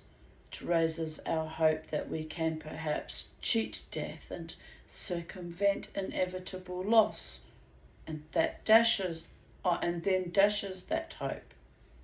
Orpheus is so talented and special. Surely he, if no one else, could make an exception to the rule that every human being must one day die. What you doing up there? No. Good boy. You come back down. Oh, you're a good boy. Yes, you are. You're my good boy. You're getting away from the Kermie, aren't you? Oh, Kermie. Mean little bird. Mean little birdie boy.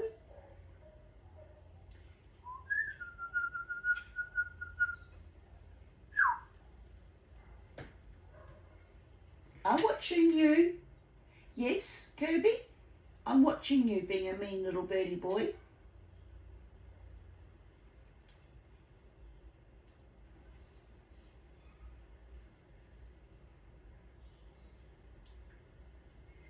Good boy. You can be good, but you can be mean.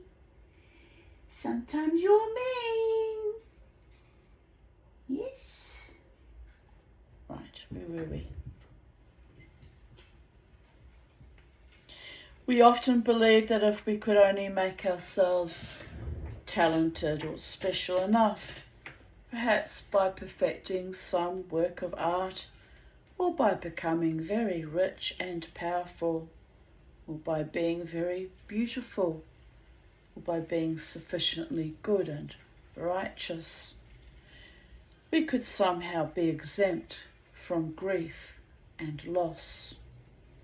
Orpheus's music resonates with us because, like him, we feel, secretly if not consciously, that we are exceptions. I know everyone has to die, we say, but in this case, surely I and those I love could be spared. I can't really believe it will happen to me and my loved ones. We do not wish to believe that such awful feelings of grief or sorrow cannot be avoided, and that experiences of separation and loss do not discriminate between humans because of merit. And yet, the story of Orpheus and his lost love, Eurydice, teaches us that because we are humans, we are doomed to face loss and death. It is Orpheus's and Eurydice's humanity that makes it inevitable that they must suffer, lose, and die. The nature of Eurydice's death underlines the unfairness and unpredictability of life, of which death is an inevitable part. Orpheus's chances look quite encouraging at first, for his music makes even stern Hades relent. And yet, at the last moment, he loses faith and looks back, and all is lost.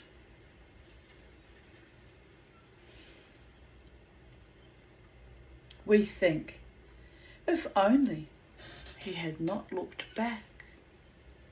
Yet we know deep down that it was inevitable, because Orpheus is human, and no human is capable of such absolute trust in the invisible. Even the Christian story of Jesus' crucifixion tells us that doubt is inevitable, and that the moment will come, born of the extremity of pain, when faith dissolves and darkness descends.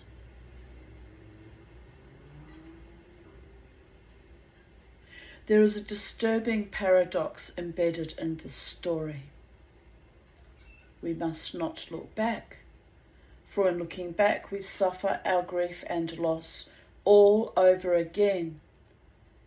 Yet, if we do not look back, can we truly cheat death? And is any human truly able to refrain from looking back? Perhaps, if we understand the promised resurrection of Eurydice psychologically, we can get a glimpse of the wisdom hidden in this tale. When we look over our shoulders and long for the past to be redone, the perennial if only, which afflicts us all at one time or another, we condemn ourselves to a replay of our sorrow and a renewed sense of our impotence in the face of the inevitable. If we accept what we have lost and keep our faces turned towards the future, then those whom we have lost are forever with us, for we remember the joy and the love. Worth holding on to, the happy memories, people of Earth. Such memories cannot be destroyed, and we carry within us all those whom we have loved and whose love has changed us in some way.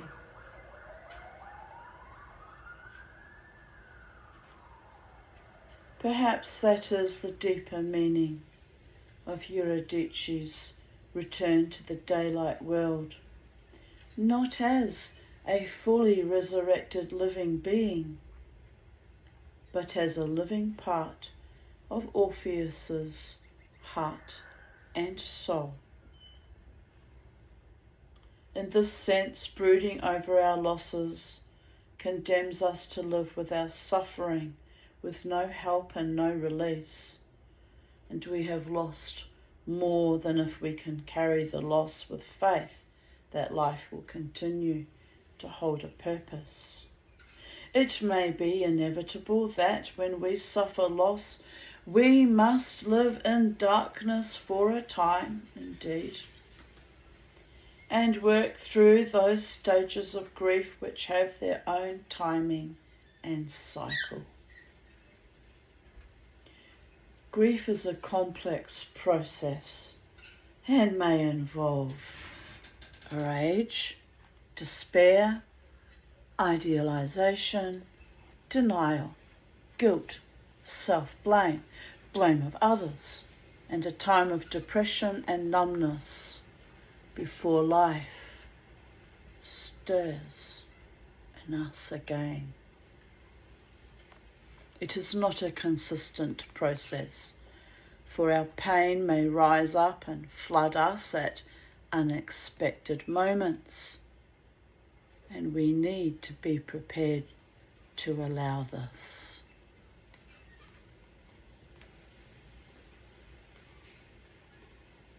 Here's another portrait of Orpheus and Eurydice by Enrico Scuri Bergamo.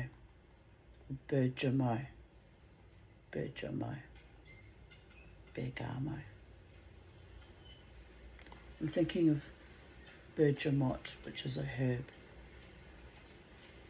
1805 to 1884.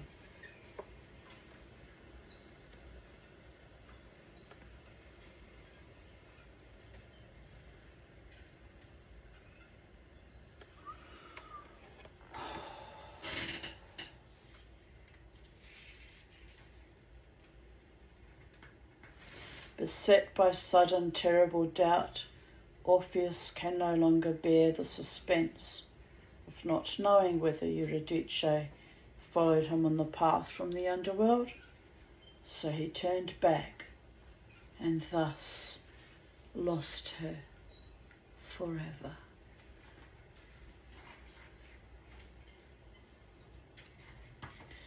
This may also be a way of understanding Hades' command, do not look back. For if we look back, we are really attempting to freeze the moment and short-circuit the process of grief, which carries with it the potential for healing only if it is allowed to follow its own timing. We become uncomfortable when others grieve longer than we think they should. Don't do that. Let people take their own time. It's their soul journey and their healing and their need to process. Done right, you arise and shine again. Done badly, you lay in the shallow world of the underworld for decades, longer than you should ever have even needed to, because too much abuse happened and you were stymied and held back.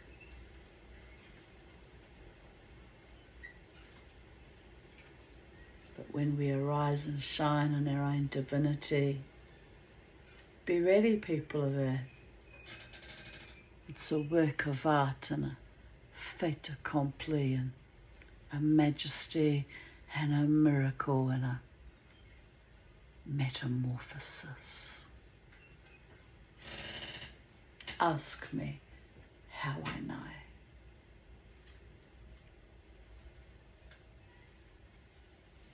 We have ideas about how long we are permitted to mourn and what we should be feeling about those we have lost. Yet every person is different, and the process enacts itself differently in each of us. To stop looking back requires us to relinquish the blind belief that life will make an exception for us, and we may be asked to trust in the natural process of mourning, however long it takes, and whatever unacceptable emotions it raises in us. In this way, we do indeed discover an eternal life in the love we have shared with those we have lost. Finally, we come to the other side of grief, to that serene acceptance rather than bitter resignation, has allowed life to flow within once again.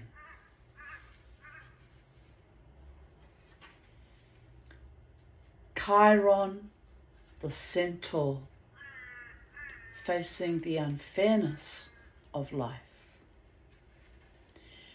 The unfairness of life is something with which we have much difficulty reconciling ourselves. We perpetually try to rationalize life's unfairness through doctrines and philosophies which can restore our faith in the equality of the universe, usually convincing ourselves that the good are ultimately rewarded in the next life, if not in this one, and the bad ultimately punished. The Greek myth of Chiron, like the biblical tale of Job, is a story of unfair pain and suffering.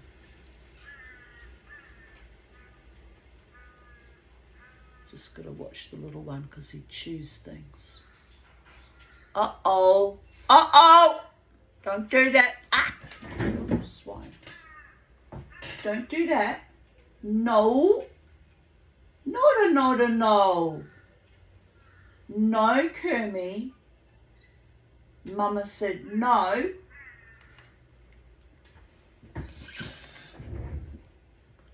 He's like, but I want him, Mama T. I just wanna. By the gods.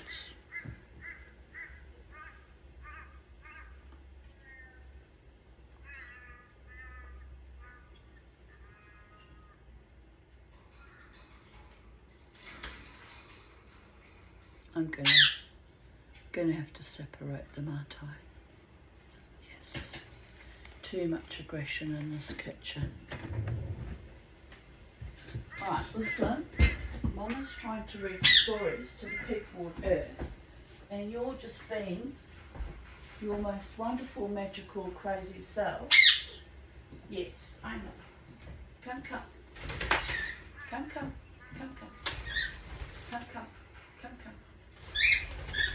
Yes. Oh, well, that wasn't a good landing, was it? What are you doing down there? Crazy bed. No. Come. Good boy. Come. That's it. Good boy. Oh, do you know what a good boy you are? I love you. You're such a good boy. You're such a good boy, letting Mummy catch you. Oh, you're an amazing. He's getting good, you know. It takes me a few goes, but he climbs up on the glove and snuggles in because he knows I'm trying to catch him now. He's such a good boy. You are getting very wonderful. It won't be long before I'll have you on your perch and we'll be walking around the neighbourhood like we used to do with Mama used to do with Charlie. Yes. Starting to love the mama when you love the mama. Mama loves you. Gotta tame the wild ones. Take them for our little walkies around the neighbourhood and through the forest. We'll go through the forest too. Yes. You're going to live your very best life and be a happy birdie. He's pissed off. He's like, why am I in my cage? Because you kept attacking little Bo. That's why. We're going in the garden soon when I finish the stories. It's all good, little Kermie.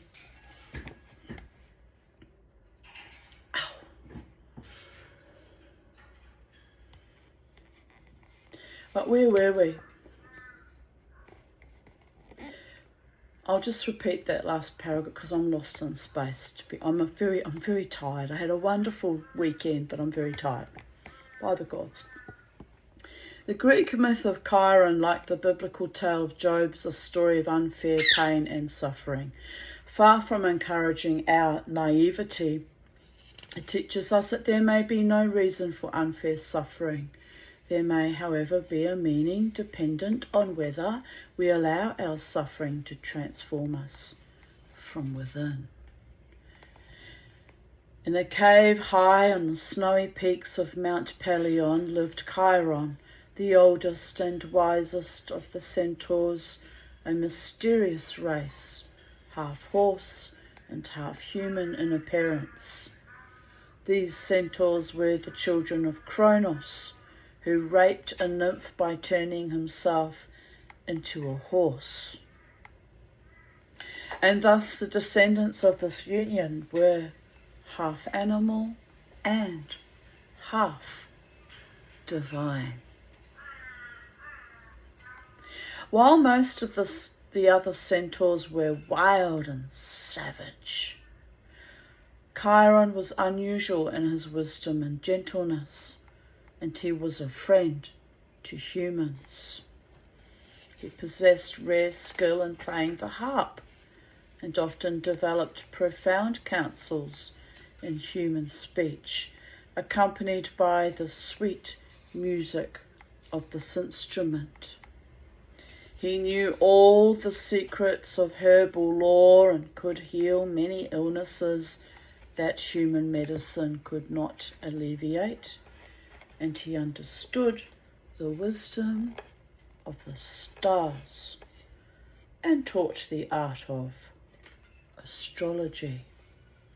So great was his fame that many a king's son was entrusted to his care.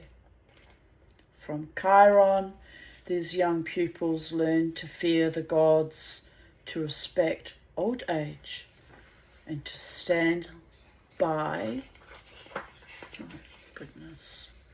one another in pain and hardship. The wise old centaur taught them to make music, to hold themselves with grace and dance, to wrestle, box and run, to climb the high rocks and to hunt wild beasts in the mountain forests. They learned to read the omens in the heavens and to find those plants which could offer an antidote to infection and pain. The youths Chiron educated learned to laugh in the face of danger, to scorn sloth and greed, and to face all that came to them with courage and good cheer. They grew up skillful and strong, modest as well as brave, and were fit to rule by having learned how to obey.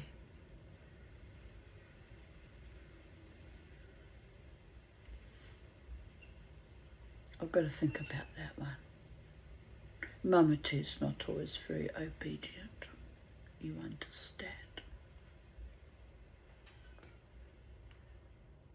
Saved my life, not always being obedient. Have to follow your own truth and your own instincts, my darlings. Sad but true. Sad but true. Among Chiron's greatest friends was the powerful hero Heracles, also known as Hercules. This giant of a man had been battling with a formidable monster called the Hydra, and having finally killed the beast, Heracles had dipped some of his arrows in the Hydra's poisonous blood to give them an extra layer of deadliness. Calm your farm, Tanya Aarons. It's just a myth, Tanya Aarons. Or is it?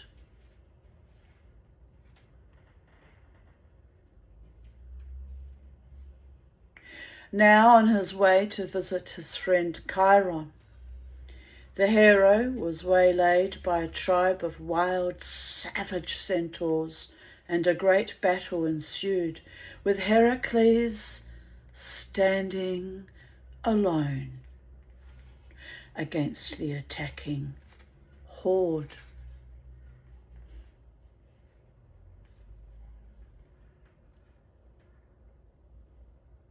Chiron, when he heard the sounds of battle, emerged from his cave and, raising his hands in a gesture of peace, moved between Heracles and a centaur, at whom the hero had aimed an arrow. But the arrow was already speeding on its course, and it struck Chiron full in the thigh. ouch. Chiron would have died instantly had he been wholly animal or wholly human. But he was semi-divine. And the gift of eternal life now proved to be a terrible burden to him. The wound was truly agonizing, and the centaur retreated, howling, into his cave. This wise healer could find no antidote for the Hydra's poison, and no cure for the excruciating pain.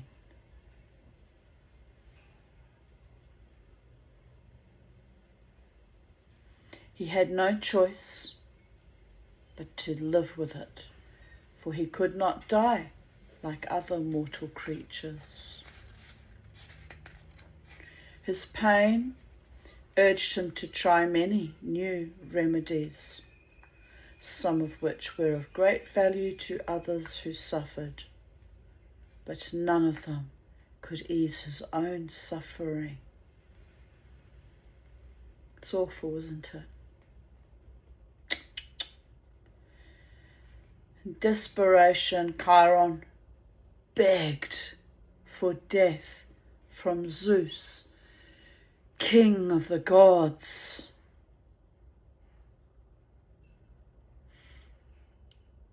Itchy. What's that called? I've forgotten, there's a name for it. It's itchy. Probably growing a bloody moustache with my crone hairs. Dear goddess, that'll be what's the cause of it. Oh, getting old is so ugly. But on the other hand, some of my friends think I'm beautiful in spite of my descent into older age. Well, it's a gift not always afforded others, so one must be grateful, even for our ancient crone hairs fighting their way through my flesh, darlings. Will you still love me when I'm 64? Maybe, maybe not. Zeus taking compassion on him. Oh, now my nose is itchy. Honestly. Zeus. I mean, you have to laugh. Zeus, taking compassion on him, permitted him to enter the halls of the underworld like ordinary mortals, and so Chiron was finally released from suffering through death. Now we have a painting. The Battle of the Centaurs by Arnold Böcklin, 1827 to 1901. The strange creatures called centaurs, half divine and half beast, were untamed and often savage, indulging in drunken revelry and brutal fighting. Like any old Friday night in the Brisbane CBD, am I right? Well, it was pretty fucking bad in Irish Murphy's days outside there when I used to dance there. By the gods. Intense. Anyway. Commentary. Mama T was one of the people that used to fight, fend off abusers, for the love of all the gods. But I have to say that I was backed up by the police at those times. It's all on CCTV. They could see Mama T never starts a fight, but she finishes every last motherfucking one. So don't start with me and we'll all get along like peas and potatoes. Just say. This dark myth is not easy to come to terms with. It seems terribly unfair that a good creature like Chiron, wise and civilized, should have to suffer merely because he is in the wrong place at the wrong time. It's bloody unfair when that happens. When we encounter such events in the modern world, they fill us with helpless rage and bewilderment. Why did this terrible thing happen to someone so young, so kind, so good? Why did it not happen to someone bad or unworthy? We want to believe in the fairness of life because this belief makes life seem controllable. If we are good and are rewarded, then all we have to do is be rewarded. To be rewarded, is to be good. It's not that simple, people of Earth. Here they write, that is simple and within our control. No, it isn't. The idea of being good and then being hit with some accident that ruins our lives is virtually insupportable. It's my little angel face doing. You was a good boy today when that thing nearly chopped off your head. Oh, my darlings. Still not over it.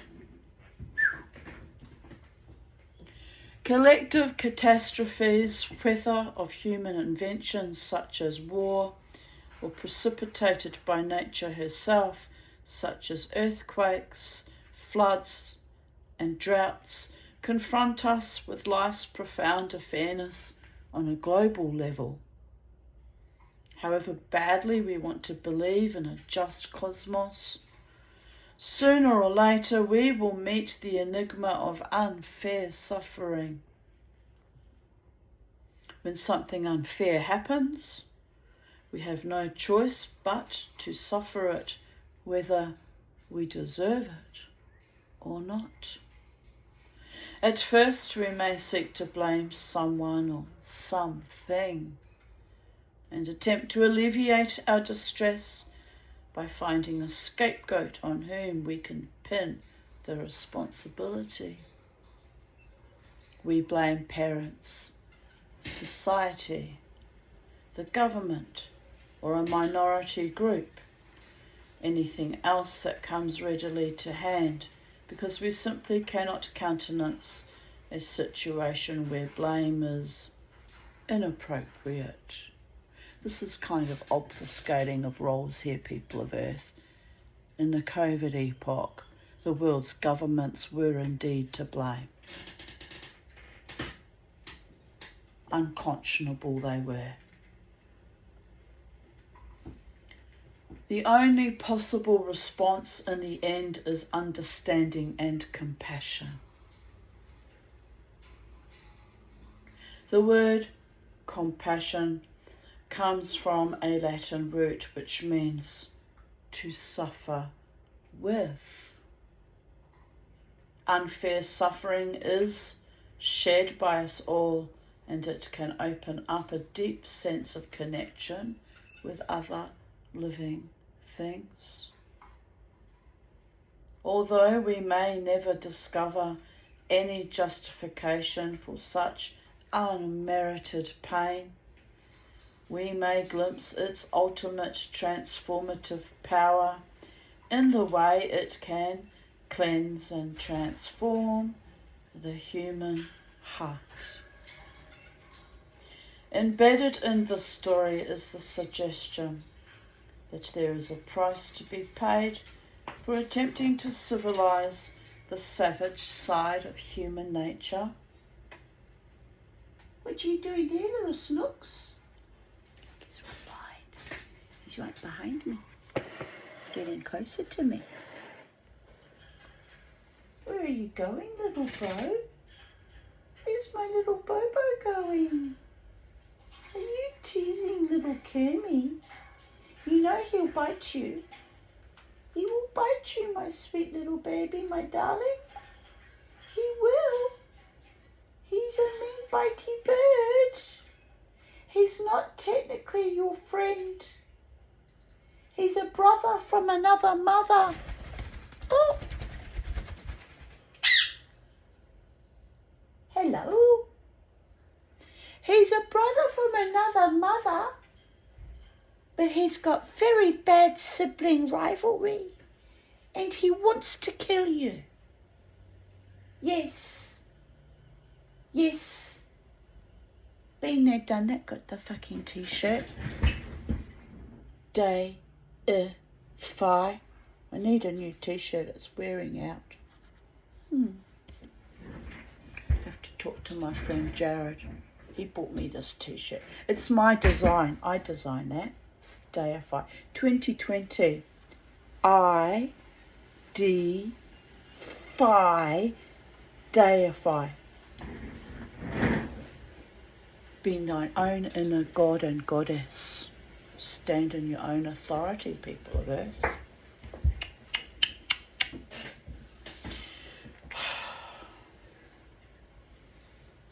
Not that we're equal to God, you understand.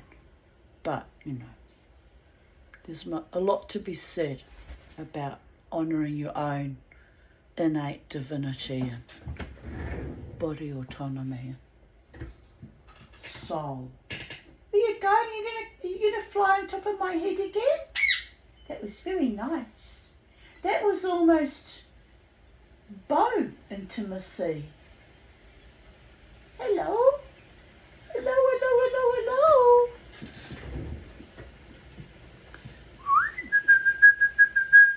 Come, come. We're going in the garden soon. Right, where were we? Although we may never discover any justification for such unmerited pain, we may glimpse its ultimate transformative power in the way it can cleanse and transform the human heart. You going to chew my books? No, no, no chewing the books. No the chewing the books, my handsome boy.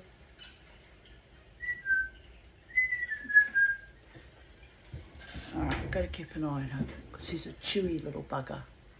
Chew, chew, chew. Chew, chew, chew, chew. Here he comes. Little boy's coming to see us. I'm a lucky mama tea, aren't I? People gift me the most wondrous things like two beautiful little birdies after we lost our beautiful, beautiful Charlie. Mama T's so loved and gifted and blessed and grateful. Yes. Here he is, right behind my shoulder. Look at this. Look at this.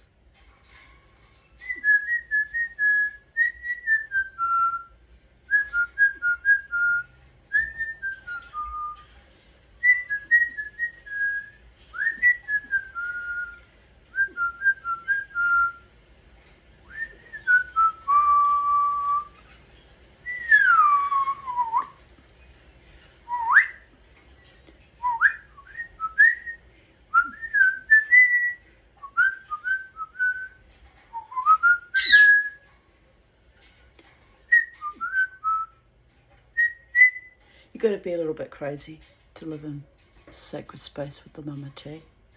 It's all good fun. It's all good, harmless fun.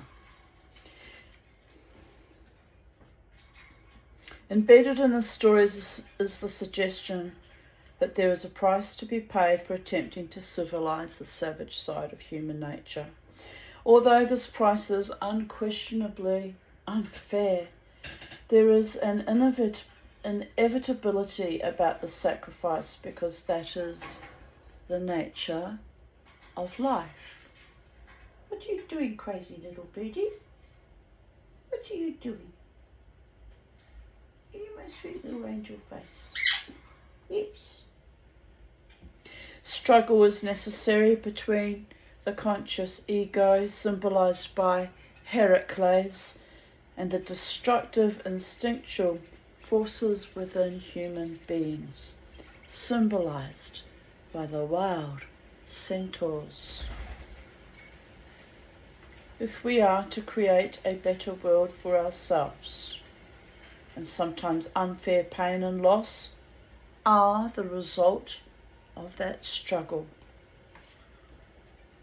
Only if we view the story from a broader perspective can we glimpse any deeper purpose in it, although we may find no fairness. Chiron's voluntary death may be seen as a profound symbol. He exchanges his immortality for the fate of all mortal creatures. We may view this death as a psychological transformation and inner acceptance of human limits.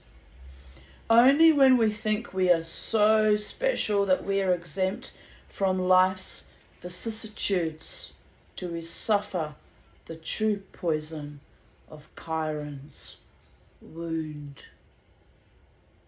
This poison may be understood as the bitterness of corrosive, ongoing resentment. If we expect to be protected from life, then we will become bitter and filled with poison when we discover we are not so special after all. It's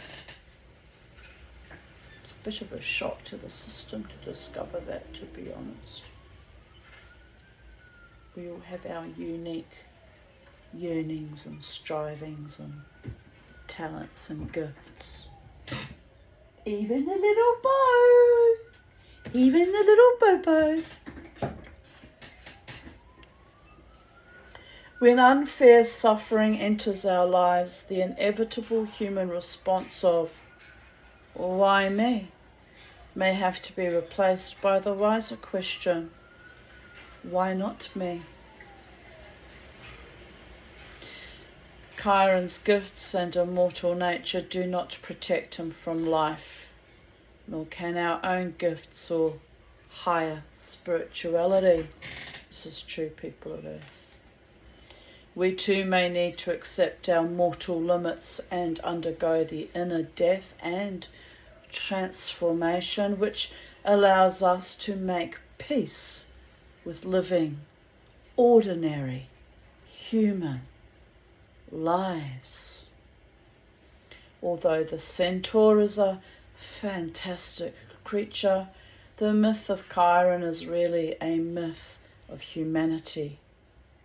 We are a mixture of opposites and contradictions, half bestial and half divine, with a capacity for great wisdom and goodness, and an equal capacity for savagery and brutality. The wild centaurs with whom Heracles battles are within us as much as Chiron's nobility. These opposites are inextricably linked in human beings and can never be fully untangled. No matter how wise we are, we have the capacity to be savage to one another. Trust me, we truly do. It's awful. And we share in this collective duality, even if, as individuals, we choose to align ourselves with the light. Thus, we can all suffer unfair pain, physical or emotional, and once hurt in this way, we can never truly be healed because our innocence, or more like trust, can never be restored. Here's looking at you, kid. It is up to us to choose the healing path of compassion. In other words, take the high road. And acceptance of mortal limits rather than the lingering corruption of inner resentment towards life. Because life is a spiral and often repeat patterns and ugliness, but spiral up, spiral down, spiral back up. There's new gifts waiting to present to you, and new loves and real authentic loves, and if that never comes, there's at least, at the bare minimum, always someone with the gift of kindness out in the world. Have faith and trust in that. There's earth angels out there. You fall over them sometimes, or you get a great shock when you encounter them, because they are indeed miraculous and inspiring and magical. But they're out there in the world, people of Earth. And your real love that's meant to be with you, you'll be shared. You'll find each other. Eventually. It might take me a few more fucking incarnations. By the gods. Literally by the gods. But we'll find each other eventually. And it'll be a rejoicing that resonates throughout eternity. Amen, Vasila, to that one. Isn't it nice to have magical thinking? Be a little bit insane, people of Earth. There's a reason why I'm on a disability pension, you know. By the gods. But anyway. Detail. Mount Helicon with God Pegasus and Centaur Chiron. Painted by Giovanni M. Falconetto in the 16th century. Chiron, the wise centaur, was gentle and compassionate towards human pain. Having suffered so deeply himself, he felt empathy and concern for others who were wounded and needed his help. I think sometimes it really takes someone who has suffered greatly, the wounded healer, to provide that level of support to those who genuinely are willing to receive with humility and grace and gratitude the help of a wounded healer. Right, this concludes today's offerings of even date. We have 2 more chapters of this part 5 to go, and we shall have completed this wonderful book. It's been a wonderful journey. Mama T's segued, she's flippity-jibbited, she's gone with the flow. She's spiraled up, she's spiraled down. Make a wish.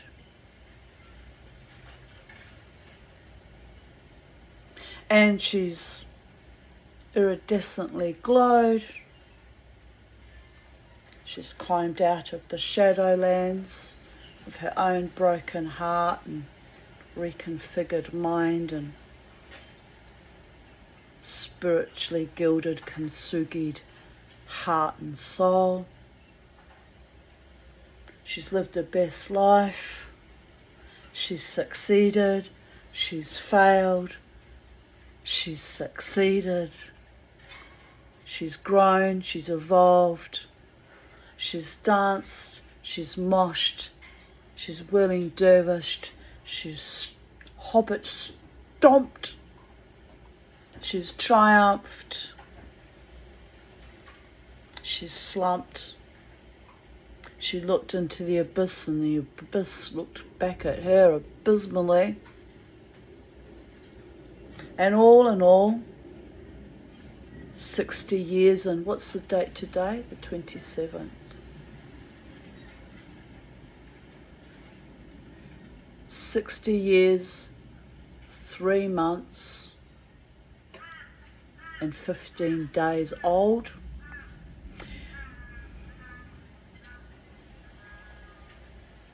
She's living life one day at a time, one breath at a time, one mosh at a time, as joyfully and triumphantly and peacefully as she can possibly manage.